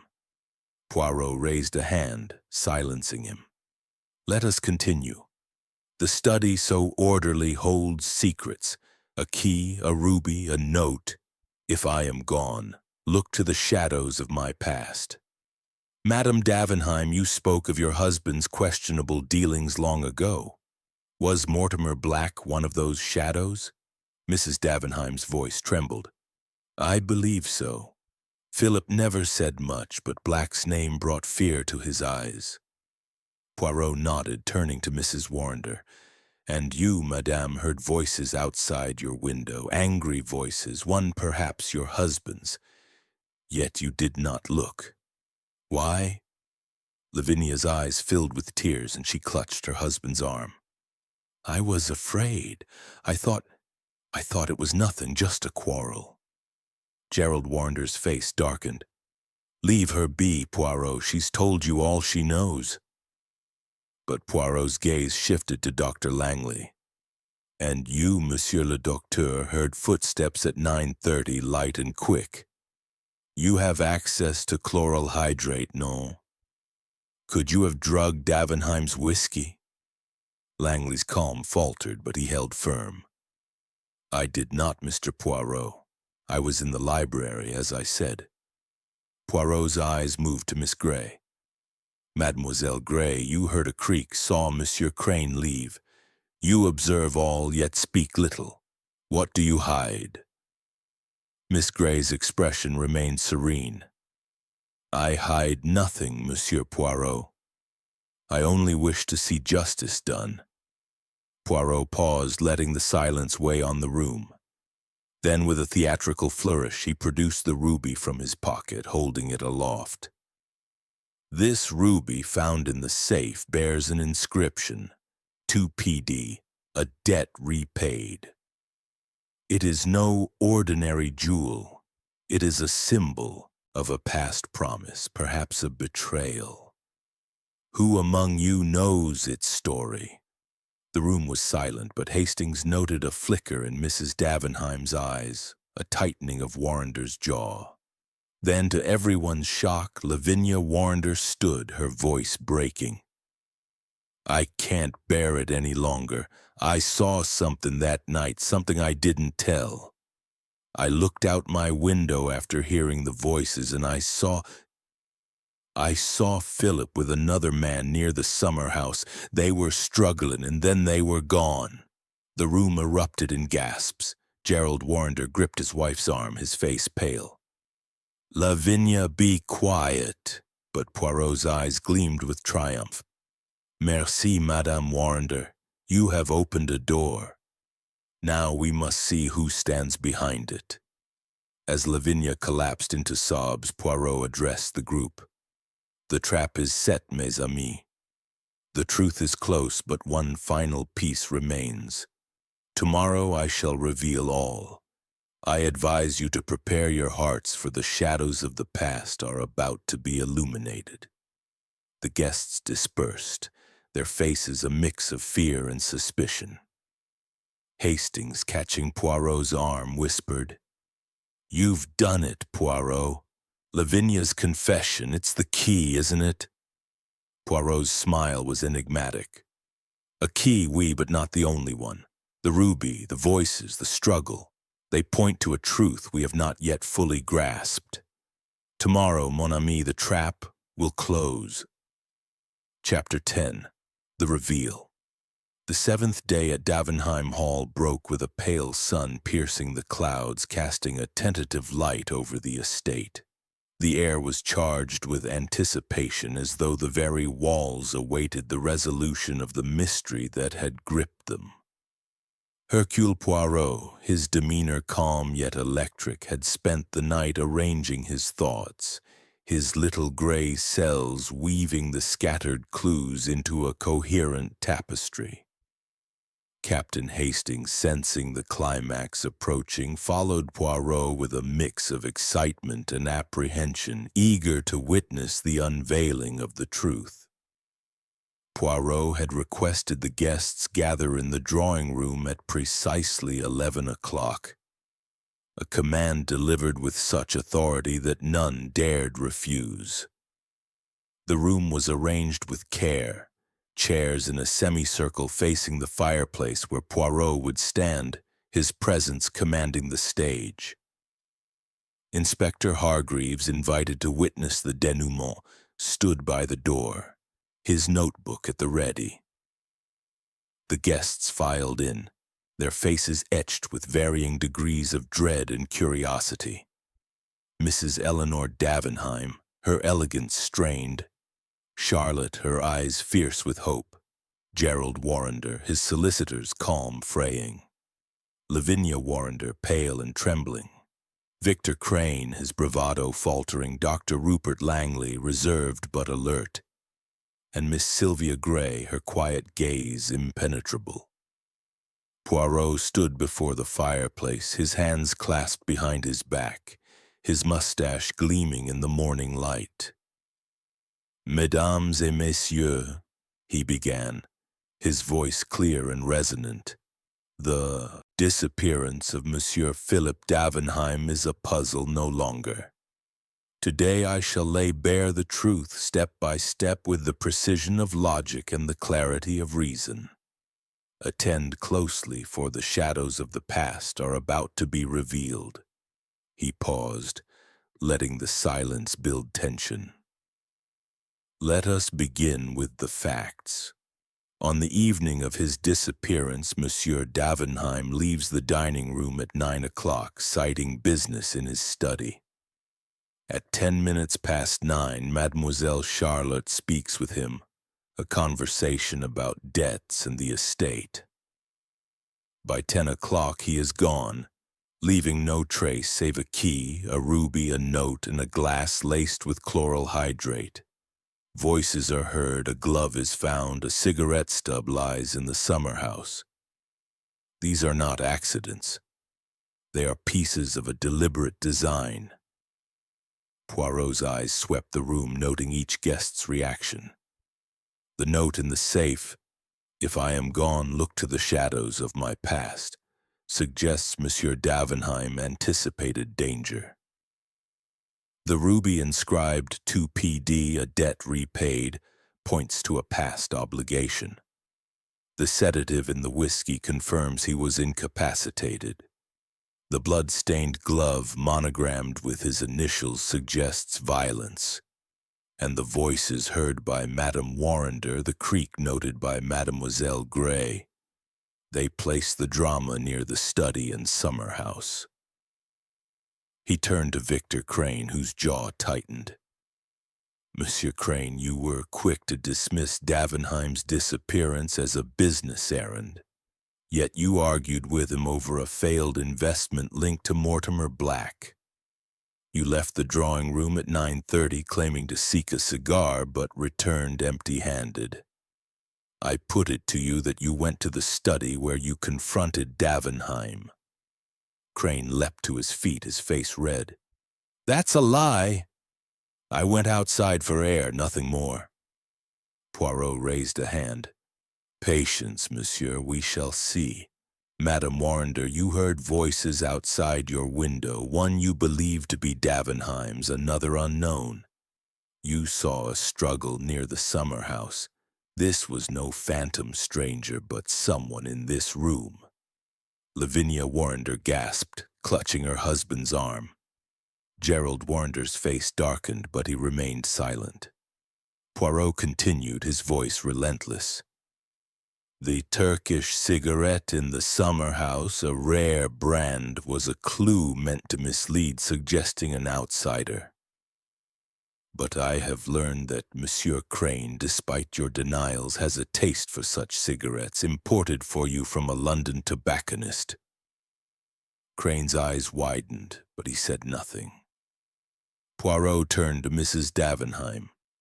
"Madame, you spoke of your husband's past, of questionable dealings with men like Mortimer Black. But there is more. The ruby, I have discovered, was a gift from Davenheim to Black 20 years ago. A token of a partnership that ended in betrayal.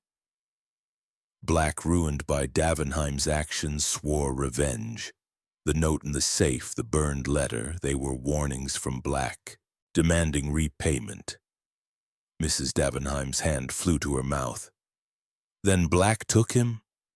Poirot shook his head. "Non, madame. Black is a shadow, but not the hand that struck. The truth lies closer. Let us consider the sedative. Only one among you has ready access to chloral hydrate, Monsieur le Docteur Langley." Langley's calm faltered, his voice sharp. "I had no part in this, Poirot. I was in the library." "Perhaps," Poirot said, "but you knew of Davenheim's past generosity to the village, his atonement for old sins. Did you also know of his recent fears?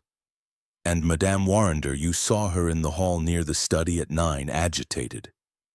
"Why?" Lavinia's voice broke. I was looking for Gerald. I thought he was with Philip discussing business. I didn't want to disturb them." Poirot's eyes gleamed. "And here, mes amis, we reach the heart of the matter.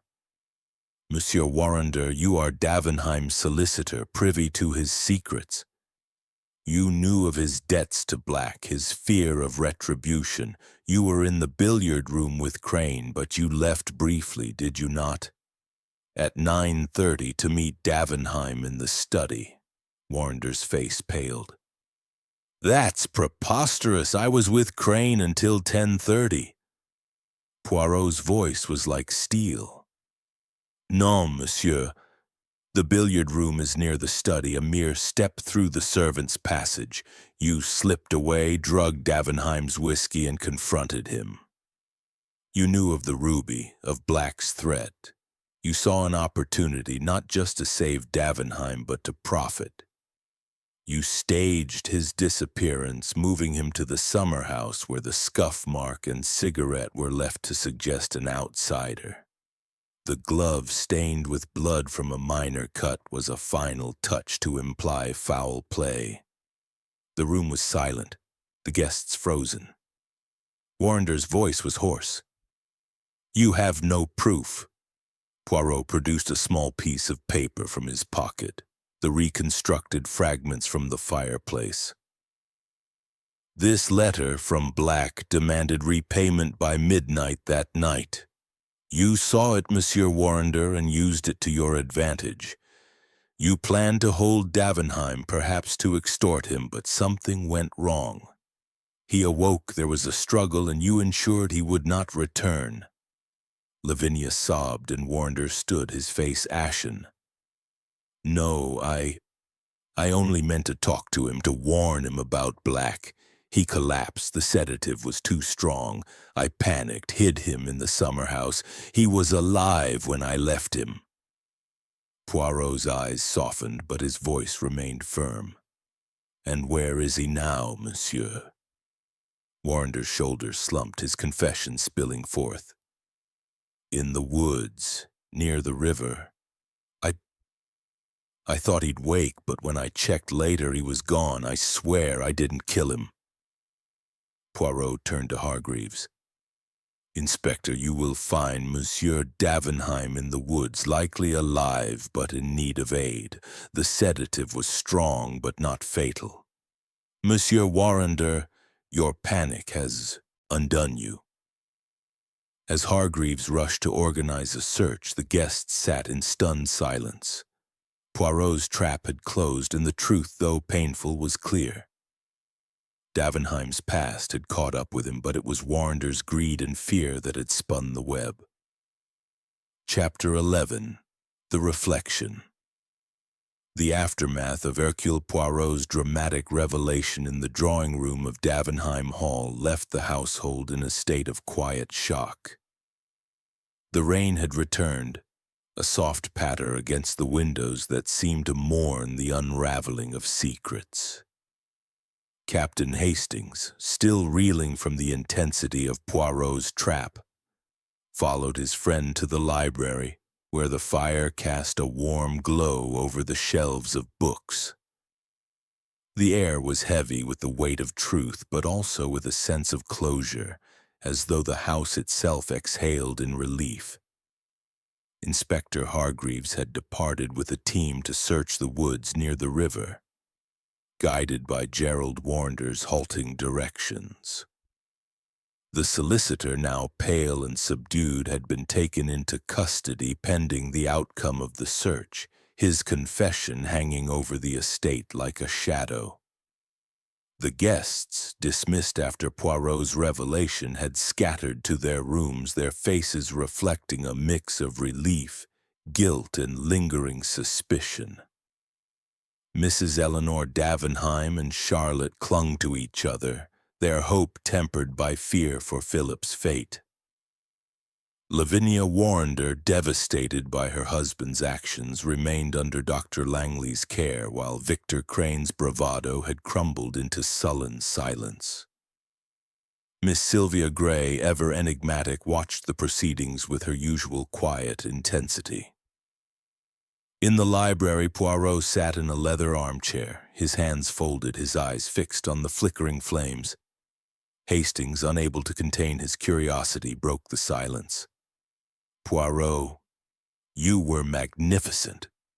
The way you pieced it all together, the ruby, the sedative, Warrender's panic. It was like watching a maestro conduct an orchestra. But how did you know it was Warrender?" Poirot's mustache twitched, a faint smile playing at his lips. "Mon cher Hastings, it is always the same. The truth reveals itself in the contradictions, the ruby, the note, the sedative. These were not random. They pointed to a man who knew Davenheim's secrets, who had access to his study, who could move unseen.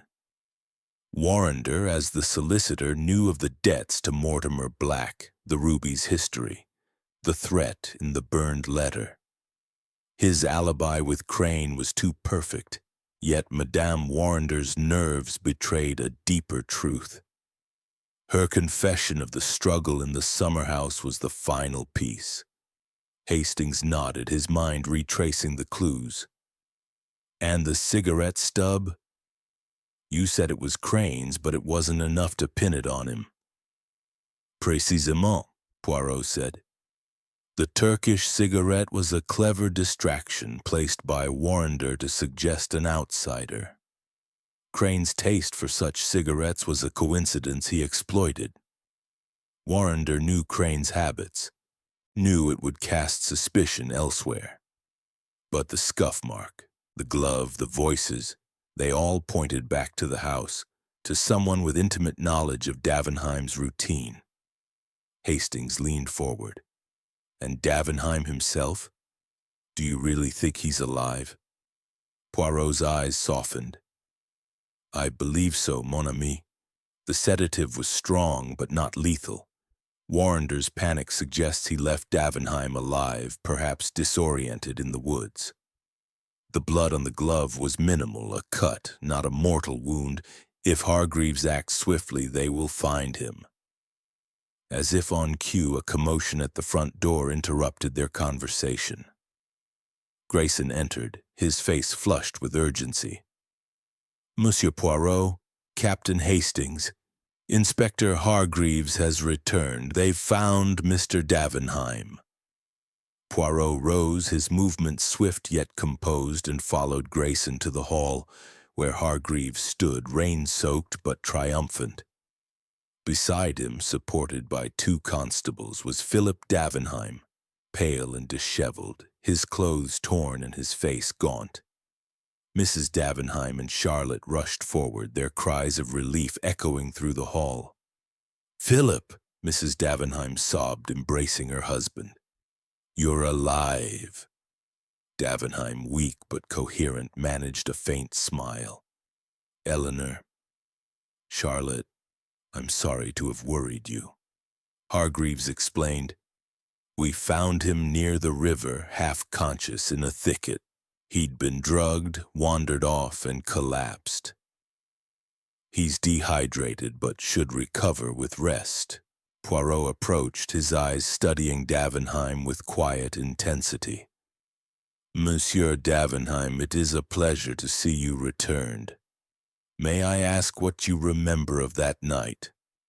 Davenheim's voice was hoarse, his gaze distant. I was in my study.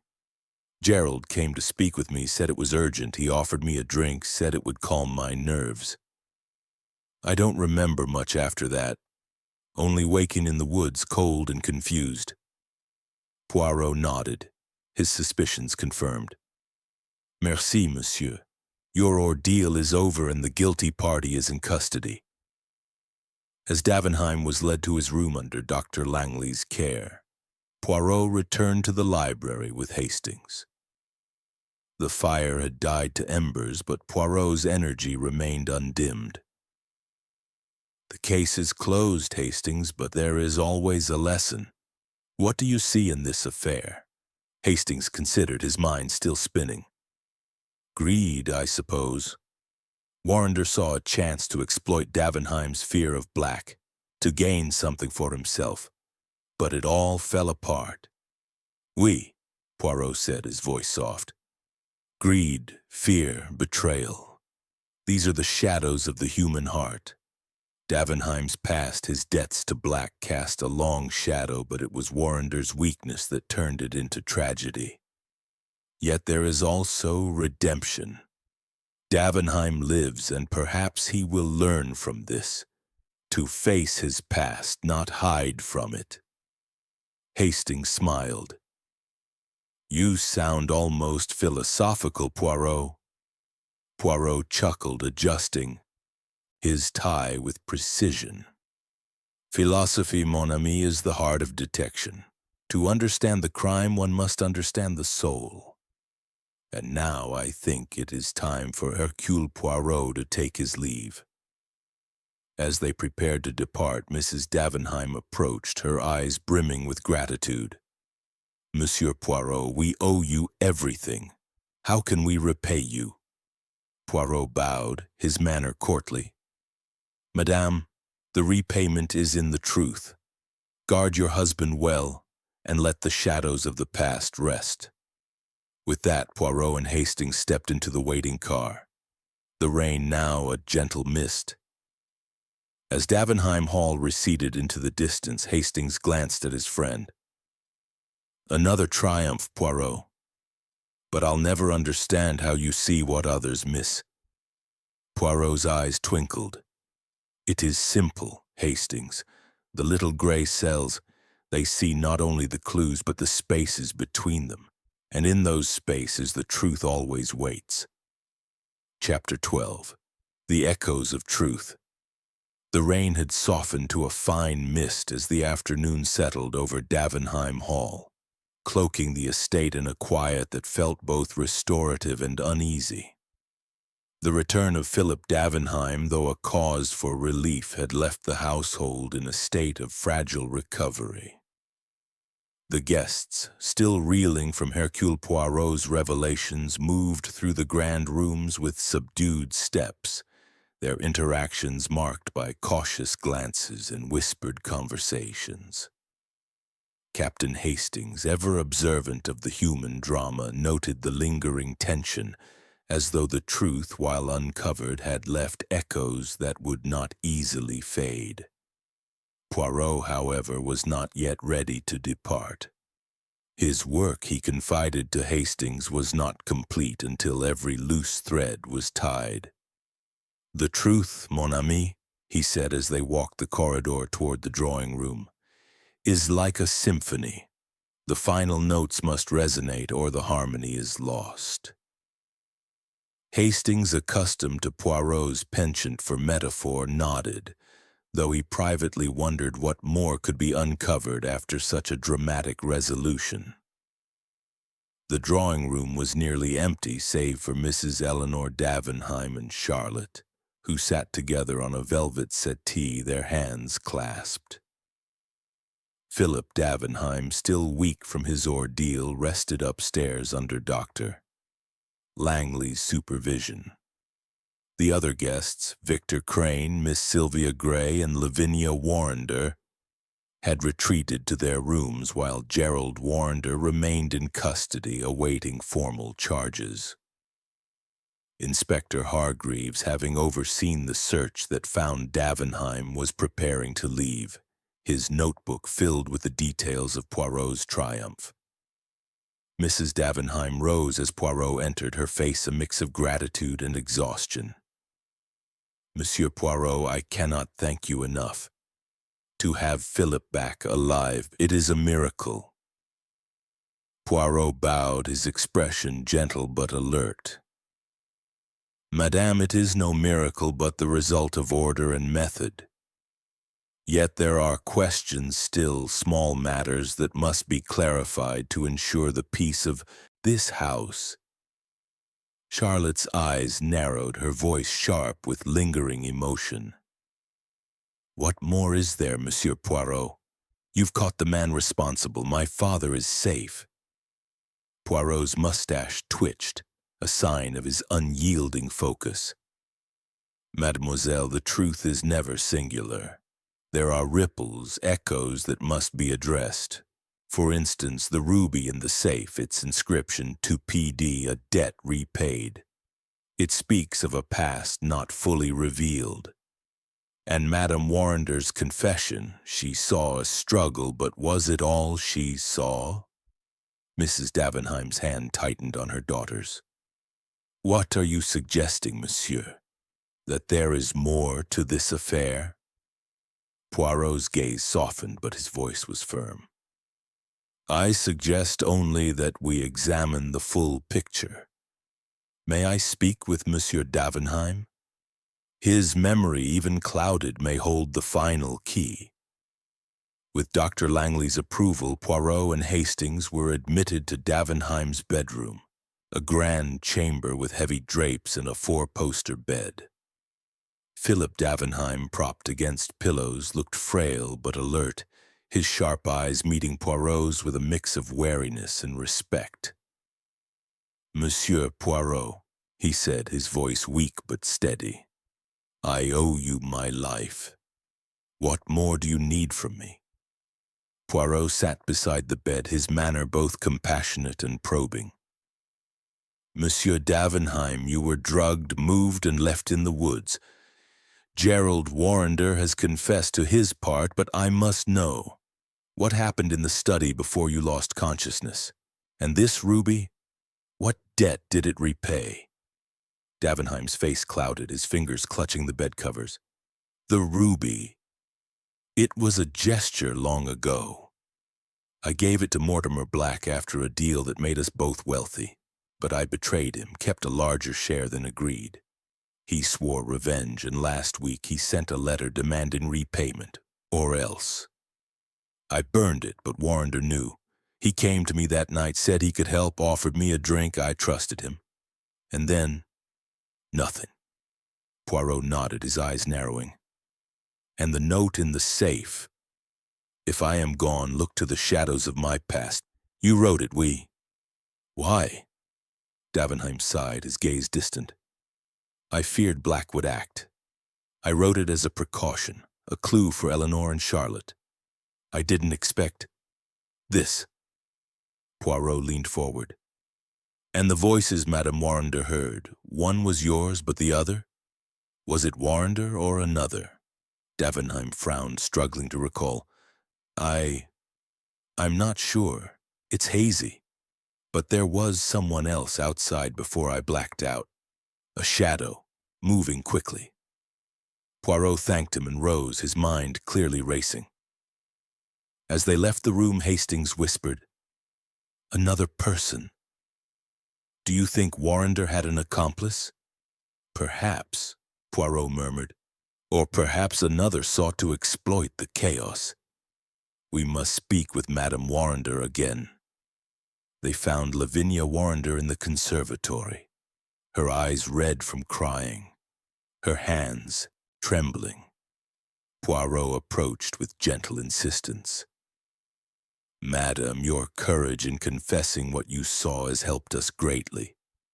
But I must ask, when you saw the struggle near the summer house, was it only Monsieur Davenheim and your husband, or was there another?" Lavinia's breath caught and she hesitated, her voice barely audible. I didn't want to say. I was afraid. There was another man in the shadows. I couldn't see his face, but he was tall and he moved away quickly when the struggle ended." Poirot's eyes gleamed.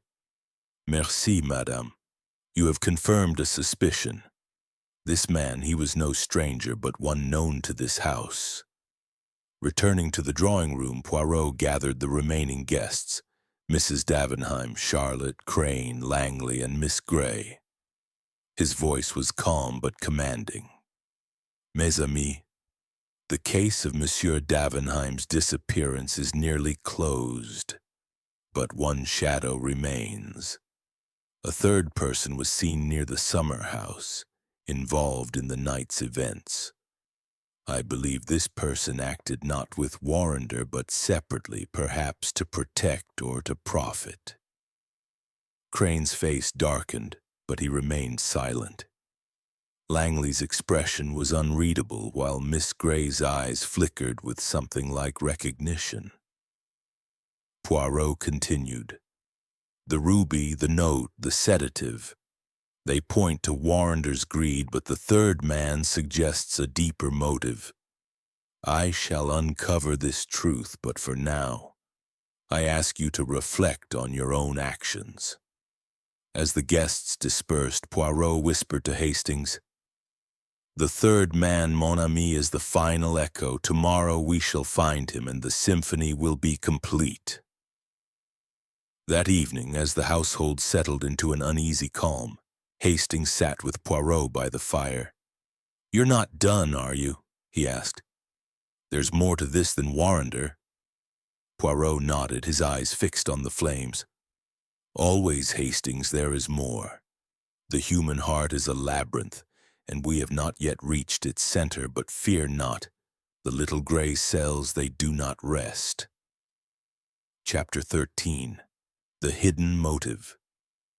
The 8th day at Davenheim Hall unfolded with a quiet intensity, as though the estate itself held its breath, sensing the final threads of the mystery about to be woven together. The morning mist had lifted, revealing a pale sun that cast long shadows across the manicured lawns.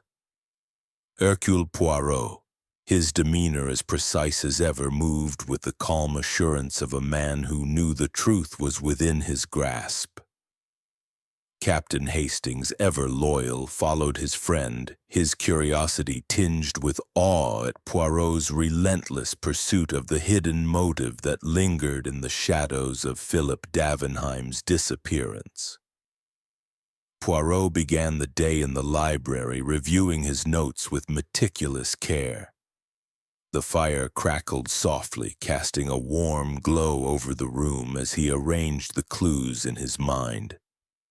The ruby, the sedative, the blood-stained glove, the Turkish cigarette, and now the mysterious third man seen by Lavinia, Warrender.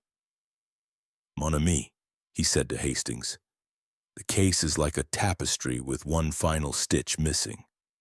Warrender's confession explains much, but the third man, he is the key to the deeper truth." Hastings, puzzled, asked, "Do you think this third man was working with Warrender, or against him?" Poirot's eyes gleamed. "Neither, perhaps, nor both. His presence suggests a motive separate from Warrender's greed, a motive rooted in Davenheim's past. We must uncover who this shadow was and why he acted." Their first task was to revisit Philip Davenheim, who had regained some strength and was now seated in his bedroom, sipping tea under Dr. Langley's watchful eye. His face, though still pale, bore the sharp intelligence that had made him a titan in the city. Poirot, bowing courteously, took a seat beside him. "Monsieur Davenheim," Poirot began, "your return is a triumph, but the story is not complete. You spoke of a shadow in the study, a figure you glimpsed before losing consciousness. Can you recall anything more? His voice, his manner?" Davenheim frowned, his fingers tightening around the teacup. "It's vague, Monsieur Poirot. The whiskey, it clouded my mind. But the shadow was tall and his voice was low, almost a whisper. He seemed angry, but not at me, more at Warrender.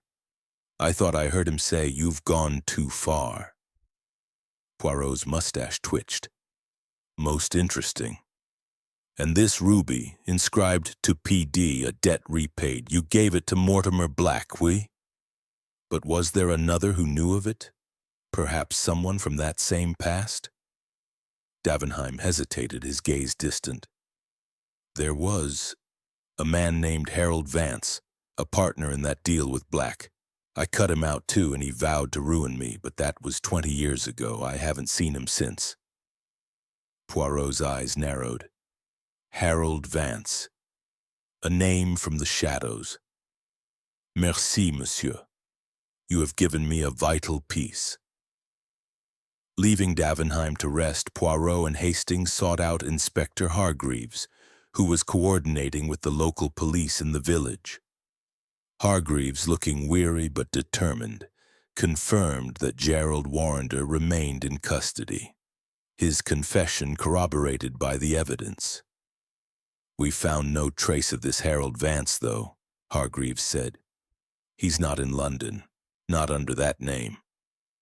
Poirot nodded, undeterred. "He is here, Inspector, under another guise. The third man, he is no stranger. He is among us." Determined to test his theory, Poirot requested a private meeting with Dr. Rupert Langley in the conservatory. The physician, calm as ever, sat among the hothouse flowers, his hands folded, his expression guarded. "Monsieur le Docteur," Poirot said, his voice soft but piercing. "You are a man of science, yet also of secrets. You heard footsteps at 9:30, light and quick. You knew of Davenheim's past generosity, his atonement for old sins, but did you also know of Harold Vance?" Langley's almost face remained impassive, but his eyes flickered. "Vance? I've heard the name, perhaps from Philip. A business rival long ago." Poirot leaned forward.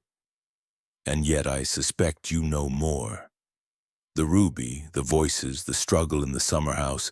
You were not in the library the entire evening, were you?" Langley's calm cracked, his voice sharp.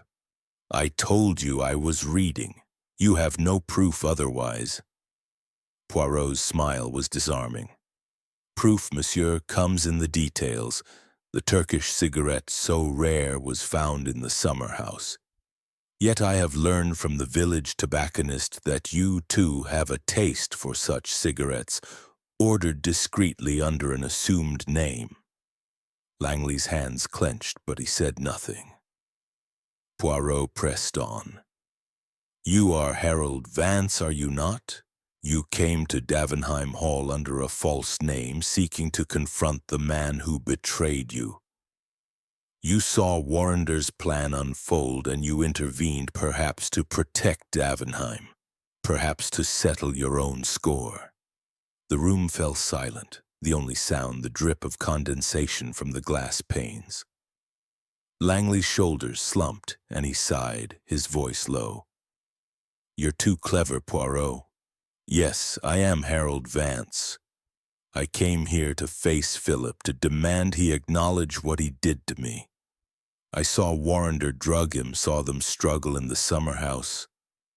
I stepped in, tried to stop it, but Philip was already unconscious. I left him there thinking he'd wake and return. I didn't want him dead, just humbled." Poirot nodded, his expression one of quiet triumph. "And the cigarette, the scuff mark, you left them to confuse the trail?" Langley nodded. "I wanted Warrender to take the blame. He deserved it." Poirot rose, his voice firm. "Your motives, monsieur, are understandable, but your silence endangered a man's life. You will speak to Inspector Hargreaves, and justice will decide your fate." As Langley was led away, Hastings marveled at Poirot's insight.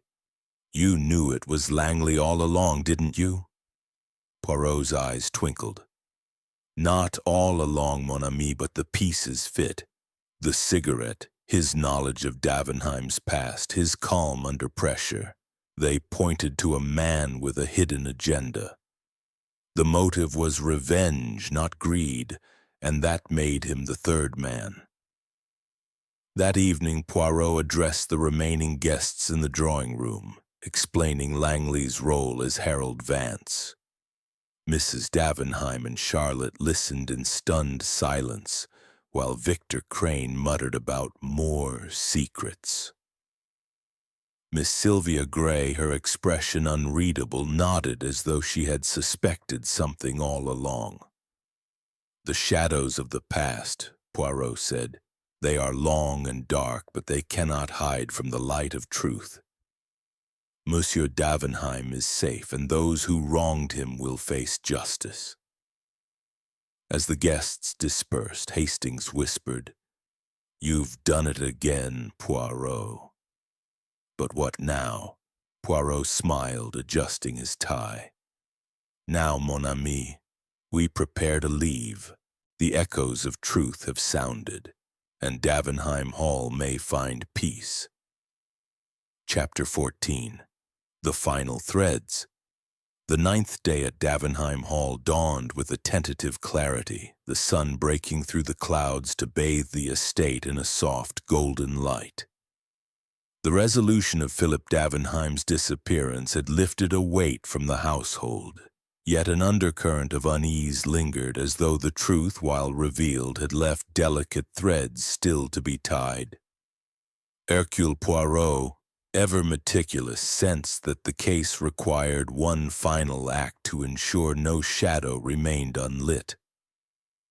Captain Hastings, his loyal companion, followed with a mix of admiration and curiosity, eager to see how Poirot would weave the last strands of the mystery into place.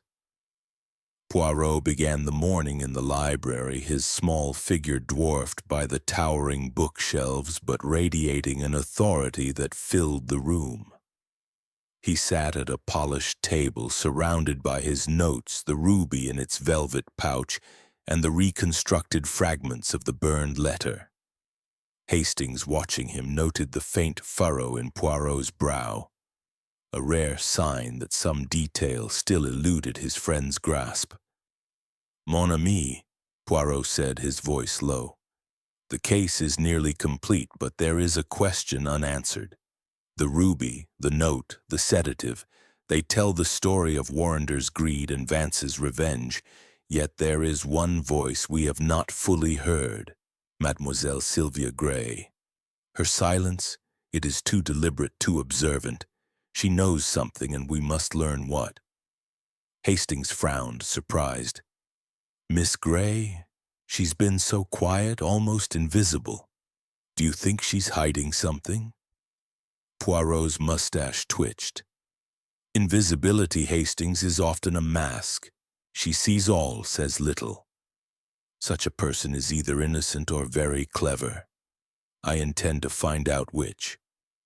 Determined to pursue this final thread, Poirot requested a private meeting with Miss Sylvia Gray in the conservatory, where the air was thick with the scent of damp earth and blooming orchids. Miss Gray entered, her gray eyes calm but alert, her posture composed as she took a seat opposite Poirot. Hastings, standing by the glass wall, noted the subtle tension in her hands clasped tightly in her lap. "Mademoiselle Gray," Poirot began, his tone gentle but probing, "you have been a quiet presence in this affair, yet your eyes miss nothing. You heard the creak near the study at 9:30, saw Monsieur Crane leave the drawing-room. But there is more, I think. What have you withheld?" Miss Gray's lips parted slightly, but her voice remained steady. "I've told you all I know, Monsieur Poirot. I was in the drawing-room with Mrs. Davenheim until 10 when she went to check on her husband. I heard nothing else, saw nothing else." Poirot leaned forward, his eyes locking with hers. "And yet, mademoiselle, you are too observant to miss the undercurrents in this house. You were Madame Davenheim's companion, close to the family. Did you know of Monsieur Davenheim's past? Of Harold Vance, of the ruby's significance?" Her gaze flickered, a fleeting crack in her composure. "I knew of Philip's past, yes. Mrs. Davenheim confided in me about his early dealings, the men he wronged. The ruby was mentioned once, a gift to settle an old debt. But I had no part in this affair." Poirot's smile was disarming, but his voice was relentless. "No part, mademoiselle? Yet you were in a position to hear, to see, perhaps to act. The night of the disappearance you remained in the drawing-room, yet you noted Monsieur Crane's absence with precision. Did you also note another, perhaps Doctor Langley, or someone else?" Miss Gray hesitated, her fingers tightening. Then with a sigh she spoke, her voice low. "I didn't want to say for fear of causing more pain. But that night, after Mrs. Davenheim left to check the study, I went to the hall to fetch a shawl. I saw Dr. Langley, Harold Vance, as you've revealed, near the servants' passage, moving quickly. He didn't see me, but he looked purposeful, as though he had a plan. Poirot's eyes gleamed with triumph. Merci, mademoiselle. You have confirmed what I suspected. Your silence protected Vance, perhaps out of loyalty to the household, but it also shielded the truth. Why did you not speak sooner? Her eyes met his, unflinching now. I feared for Mrs. Davenheim and Charlotte. They've suffered enough. I thought if Vance was involved, it would only deepen their pain. But you've uncovered it all, Monsieur Poirot. I can hide nothing from you. Poirot nodded, his expression softening. Your loyalty is admirable, mademoiselle, but the truth must always prevail. You have helped tie the final thread. As they left the conservatory, Hastings whispered, "That was it, wasn't it?" Miss Grey's silence was the last piece. "Oui, mon ami," Poirot replied. Her observation of Vance confirms his movements, his intent. The tapestry is complete. No loose ends remain. That afternoon, Poirot met with Inspector Hargreaves to share Miss Grey's revelation. Hargreaves, impressed but slightly overwhelmed, added it to his report. Vance, has confessed to confronting Davenheim, but he insists he meant no harm. With Warrender's confession in this, we've got a solid case. Poirot nodded. The law will decide their fates, Inspector. Warrender's greed and Vance's revenge, they wove a dangerous web, but it has been undone. Before departing, Poirot requested a final audience with Mrs. Davenheim and Charlotte in the drawing room. The two women, though weary, greeted him with gratitude. Monsieur Poirot, Mrs. Davenheim said, you've given us back our husband and father. But what of the future? Will these shadows haunt us still? Poirot's voice was gentle but firm. Madame, the shadows are dispelled by truth. Your husband's past, his debts, his enemies, they are now in the open. Let him make amends not in secret but in light. And you, Mademoiselle Charlotte, guard your family with the strength you have shown. Charlotte's eyes filled with tears, but she nodded. We will, monsieur. Thank you. Poirot and Hastings prepared to leave. Victor Crane approached, his usual swagger subdued. You're a clever man, Poirot. I didn't think anyone could unravel this mess. Poirot's smile was polite but cool. The truth, Monsieur Crane, is always within reach of those who seek it with method and order. The car awaited them outside, and as they drove away from Davenheim Hall, Hastings glanced back at the grand facade, now bathed in sunlight. Another case solved, Poirot, but I wonder, will Davenheim change after all this? Poirot adjusted his hat, his eyes distant. The human heart, Hastings, is a mystery even I cannot fully solve. But with truth comes the chance for redemption, and that, mon ami, is enough. Chapter 15. The Curtain Falls. The 10th day at Davenheim Hall marked the final chapter of the strange and intricate mystery that had gripped the estate. The morning sun shone brightly, dispelling the last vestiges of the mist that had clung to the Hertfordshire countryside, as though nature itself sought to signal the end of the ordeal. Hercule Poirot, his mission accomplished, prepared to take his leave, his meticulous mind satisfied that every thread of the puzzle had been woven into place. Captain Hastings, ever his steadfast companion, felt a quiet pride in his friend's triumph, though the weight of the revelations lingered in the air. The household, though relieved by Philip Davenheim's safe return, moved with a subdued air as if processing the truths that had been laid bare. Gerald Warrender's arrest and Dr. Rupert Langley's confession as Harold Vance had cast a long shadow. But the clarity brought by Poirot's revelations offered a path toward healing. Mrs. Eleanor Davenheim and Charlotte, fortified by their reunion with Philip, had begun to plan for a future free of secrets. The other guests, Victor Crane and Miss Sylvia Grey, prepared to depart, their roles in the drama now fully understood. Poirot, ever punctual, requested a final gathering in the drawing room before his departure. The room, with its velvet upholstery and gleaming chandelier, seemed less oppressive now, as though the truth had lifted a veil. Mrs. Davenheim, Charlotte, Crane, and Miss Grey were present, along with Inspector Hargreaves, who had returned to finalize his report. Philip Davenheim, still recovering but determined to face his guests, sat beside his wife, his expression a mix of gratitude and resolve. Poirot stood before the fireplace, his small figure commanding as ever, his mustache immaculate in the morning light.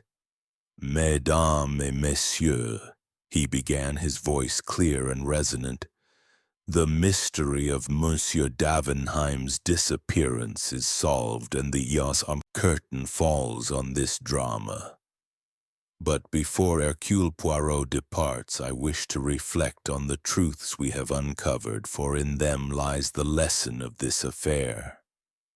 He paced slowly, his eyes sweeping the room. The disappearance was no accident, but a tapestry woven of greed, revenge, and hidden truths. Monsieur Warrender, driven by greed, sought to exploit Monsieur Davenheim's fears of his past, drugging him and staging a disappearance to extort or control.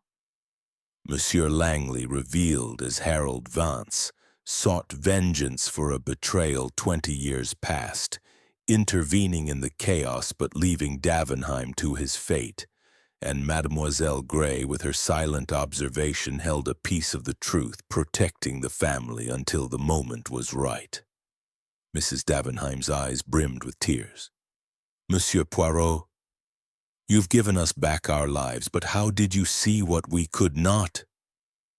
Poirot's smile was gentle but proud. "Madame, it is the method of Hercule Poirot, order, logic, and the understanding of the human heart." The ruby inscribed to P.D., a debt repaid, spoke of a past betrayal. The sedative in the whiskey revealed a calculated act.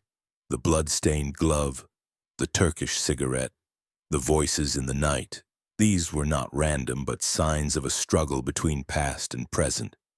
By observing, by listening, I saw the pattern.